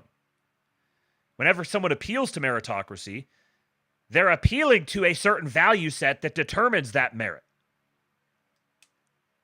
And in this sense, the libertarians are just basically the condensation of liberals writ large. Because they say dumb stuff like this. Excuse me, let me push up my glasses on my nose. I believe in meritocracy. And then they get stuffed in a locker. Well, that's meritocracy to me. He was stronger and more powerful than you, and he took it from you. Well, that's not appropriate. We believe in markets. Why? Markets are better. Better for who? If somebody wants to take your shit And you want to say, oh, well, you're according to my philosophy, you're not allowed to do that. We believe in markets here. Well, they're just going to take it. We don't live in a spreadsheet. So you're going to get mogged on the internet. No, we're not doing that. You're getting called a slur. I don't know which one. Whichever one I feel like saying at the moment. You're getting called a slur. Slutty Milk says he free marketed Alex back to his home country very meritocratically. Yeah. The Iceman says markets don't care if your daughter is raped by a cannibal, so Tyson can sell cheap chicken. Isaac says my standard of merit is how pale your skin is. Yeah. Alex, now go back and go back and stay. Yeah. Well done, Slutty Milk. You've got a way with words. Yeah, bold of him to say our awesomeness. Yeah, you're not an American. You just opted out of being an American. Oh, Mr. Miranchuk is live. Well, we'll get over to Mr. Miranchuk here just a little bit. Got a bit more for you guys. Let's see. This, and this, and this. Let's see. Should we do... Just going to do these in this order. Now let's just go with it. So, Auron McIntyre posted this on his Substack, The Total State. This is just the beginning of it. You have to... I must confess, I'm not a subscriber to Blaze Media, so I can't read the whole thing. But what I can read for you guys here is quite good. So, let's read this. He says, the title is Progressive Castoffs Don't Get to Define the Right. When woke mobs began chasing off guest speakers from college campuses and elite institutions started investigating scientists over minor infractions against gender orthodoxy, a certain class of moderate progressives realized its reign was ending. Figures like Sam Harris, Barry Weiss, and Michael Shermer weren't conservatives by any stretch. In the George W. Bush or Barack Obama years, they would have qualified as mainstream progressives, but they couldn't keep pace with the radical left. These disaffected progressives needed a new label, but they couldn't bring themselves to align with the backward conservatives they'd spent years ridiculing. Venture capitalist Eric Weinstein coined the term intellectual dark web. I think it was actually Brett Weinstein who coined it, but Eric definitely popularized it, which Weiss attempted to popularize in the New York Times, but most settled on classical liberal to describe their stance. The problem? They'd spent years rejecting classical liberalism. Classical liberal serves as the ideal label for repackaging Obama-era liberalism in a way that reassures Republicans while keeping a safe distance from the woke left. It sounds moderate compared to identity politics. It evokes America's founders, Washington, Jefferson, Adams. If you want to appear reasonable to conservatives while shielding yourself from attacks on your right flank, aligning with the founders is a smart move.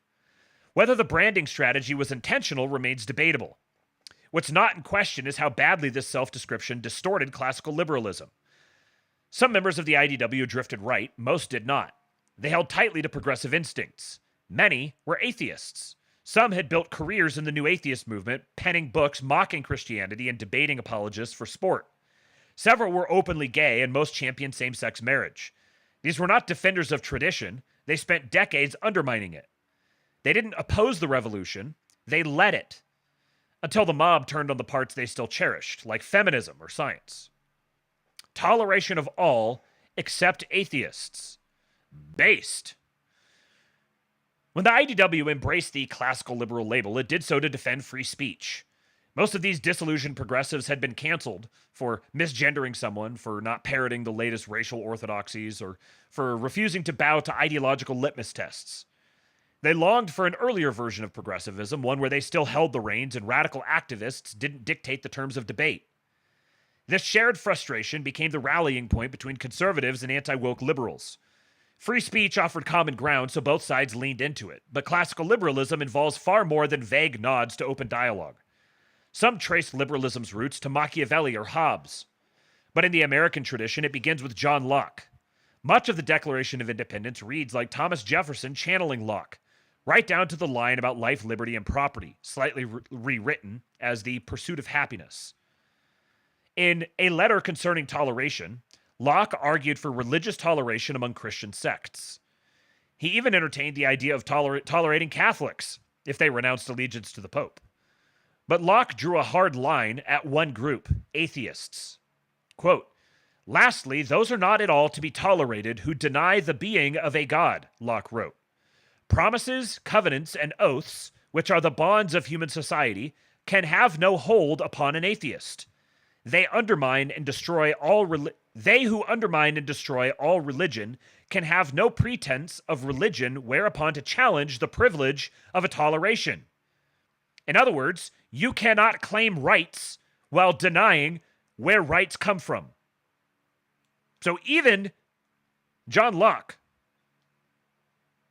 who I wouldn't exactly look to as a, I guess it's part of my tradition, my heritage as an American, but I'm relatively unimpressed with the Lockean view of the world. But even in the Lockean view of the world, to deny the being of a God is equivalent to renouncing your right to rights. Because you can't be trusted. Promises, covenants, and oaths. People make promises. They engage in covenants and oaths. And in so doing, this is his perspective, the frame he's operating from. In so doing, they are appealing to God. So if you denounce the idea that there is a God, then you can't actually be bound to any oath. So you can't be trusted within the compact of society. This is classical liberalism. I have to say, the renouncing of atheists, saying atheists don't get to be citizens. Cool it with the anti-Semitic remarks. Yeah, bro precept the atheists. That's right. For Locke, atheism was social acid. It dissolved the moral glue holding a nation together. A silent unbeliever who kept to himself might avoid trouble, but even then, Locke saw no reason to trust such a man with power. Atheism, in Locke's view, posed a civilizational threat. Indispensable religion. Now, consider the irony. Many of today's self-declared classical liberals rose to prominence attacking religion. They led the New Atheist Crusade. They mocked believers, ridiculed Christianity, and wrote bestsellers deriding faith as delusion. These weren't defenders of liberal order. They launched a secular jihad against the very moral foundation that made liberalism possible. Their adoption of the classical liberal label isn't just unserious, it's either historically illiterate or deliberately deceptive. It's a mistake to treat America's founders as a monolith. They disagreed, often sharply, and those disagreements animate much of the Federalist Papers. But one point remains clear. Their understanding of free speech and religious liberty diverged sharply from modern secular assumptions. Even after the Constitution and Bill of Rights were ratified, several states retained official churches. Courts regularly upheld blasphemy laws well into the 20th century. Some state Supreme Courts continued defending them into the 1970s. Blue laws, which restrict commerce on Sundays to preserve the Sabbath, remain on the books in several states. John Adams put it plainly. The Constitution was, quote, made only for a moral and religious people. It is wholly inadequate to the government of any other.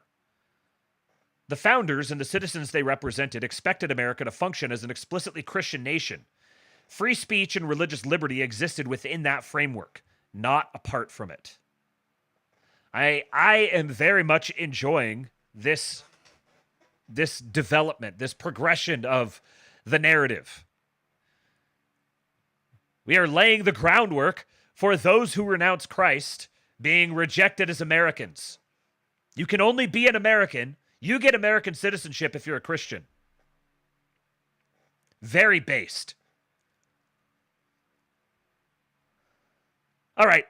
Well, I'm going to respect my brother in streaming, Mr. Miranchuk, and I'm going to call it a night here. Let me throw the... Come on, let me click this thing. I'm going to grab his... Put a redirect in here. Grab the link to his stream so I can send you guys straight over there. You don't even have to click anything. There we go. Redirect is put in. So if you just stay here, you're going to get redirected over to Mr. Miranchuk. You can go join the GOAT stream. I'll be there shortly. So I appreciate you guys. Thank you for the super chats, for the tips. Thank you for hitting the like button. Where are we at? Where are we sitting at with the likes? 79 still watching, 76 likes. Hit the like button, please, on your way out. Make sure you follow me on Twitter at RealKingPilled. And go join the Kingpilled Discord, kingpilled.com. Make sure you download the EWBSX app, available on the Google and the Apple stores. And the app stores. Download it. Listen to it. More good stuff coming. Getting ready to go slave away in the mines with the gnomes. Harvesting some more good content for you guys. So, do go download it. Listen, leave us a 5-star rating and review, both for the podcast and for the app. Go to the App Store, leave a 5-star rating and review there, and go to the podcatcher of choice and leave a 5-star rating and review for this show. Make sure you're checking out the Kingpilled Substack. Subscribe over there. That'll always be the backup in case the YouTube channel goes down. I can still post video over there. So, yeah. Taylor Brown says, join Discord or you mom big gay. From Sun Wooey. Kenny Day says, thanks, Matt. This crowd is great. Yes, we've got the best. We've got the best chatters. We love our Astrolabians, don't we, folks? All right.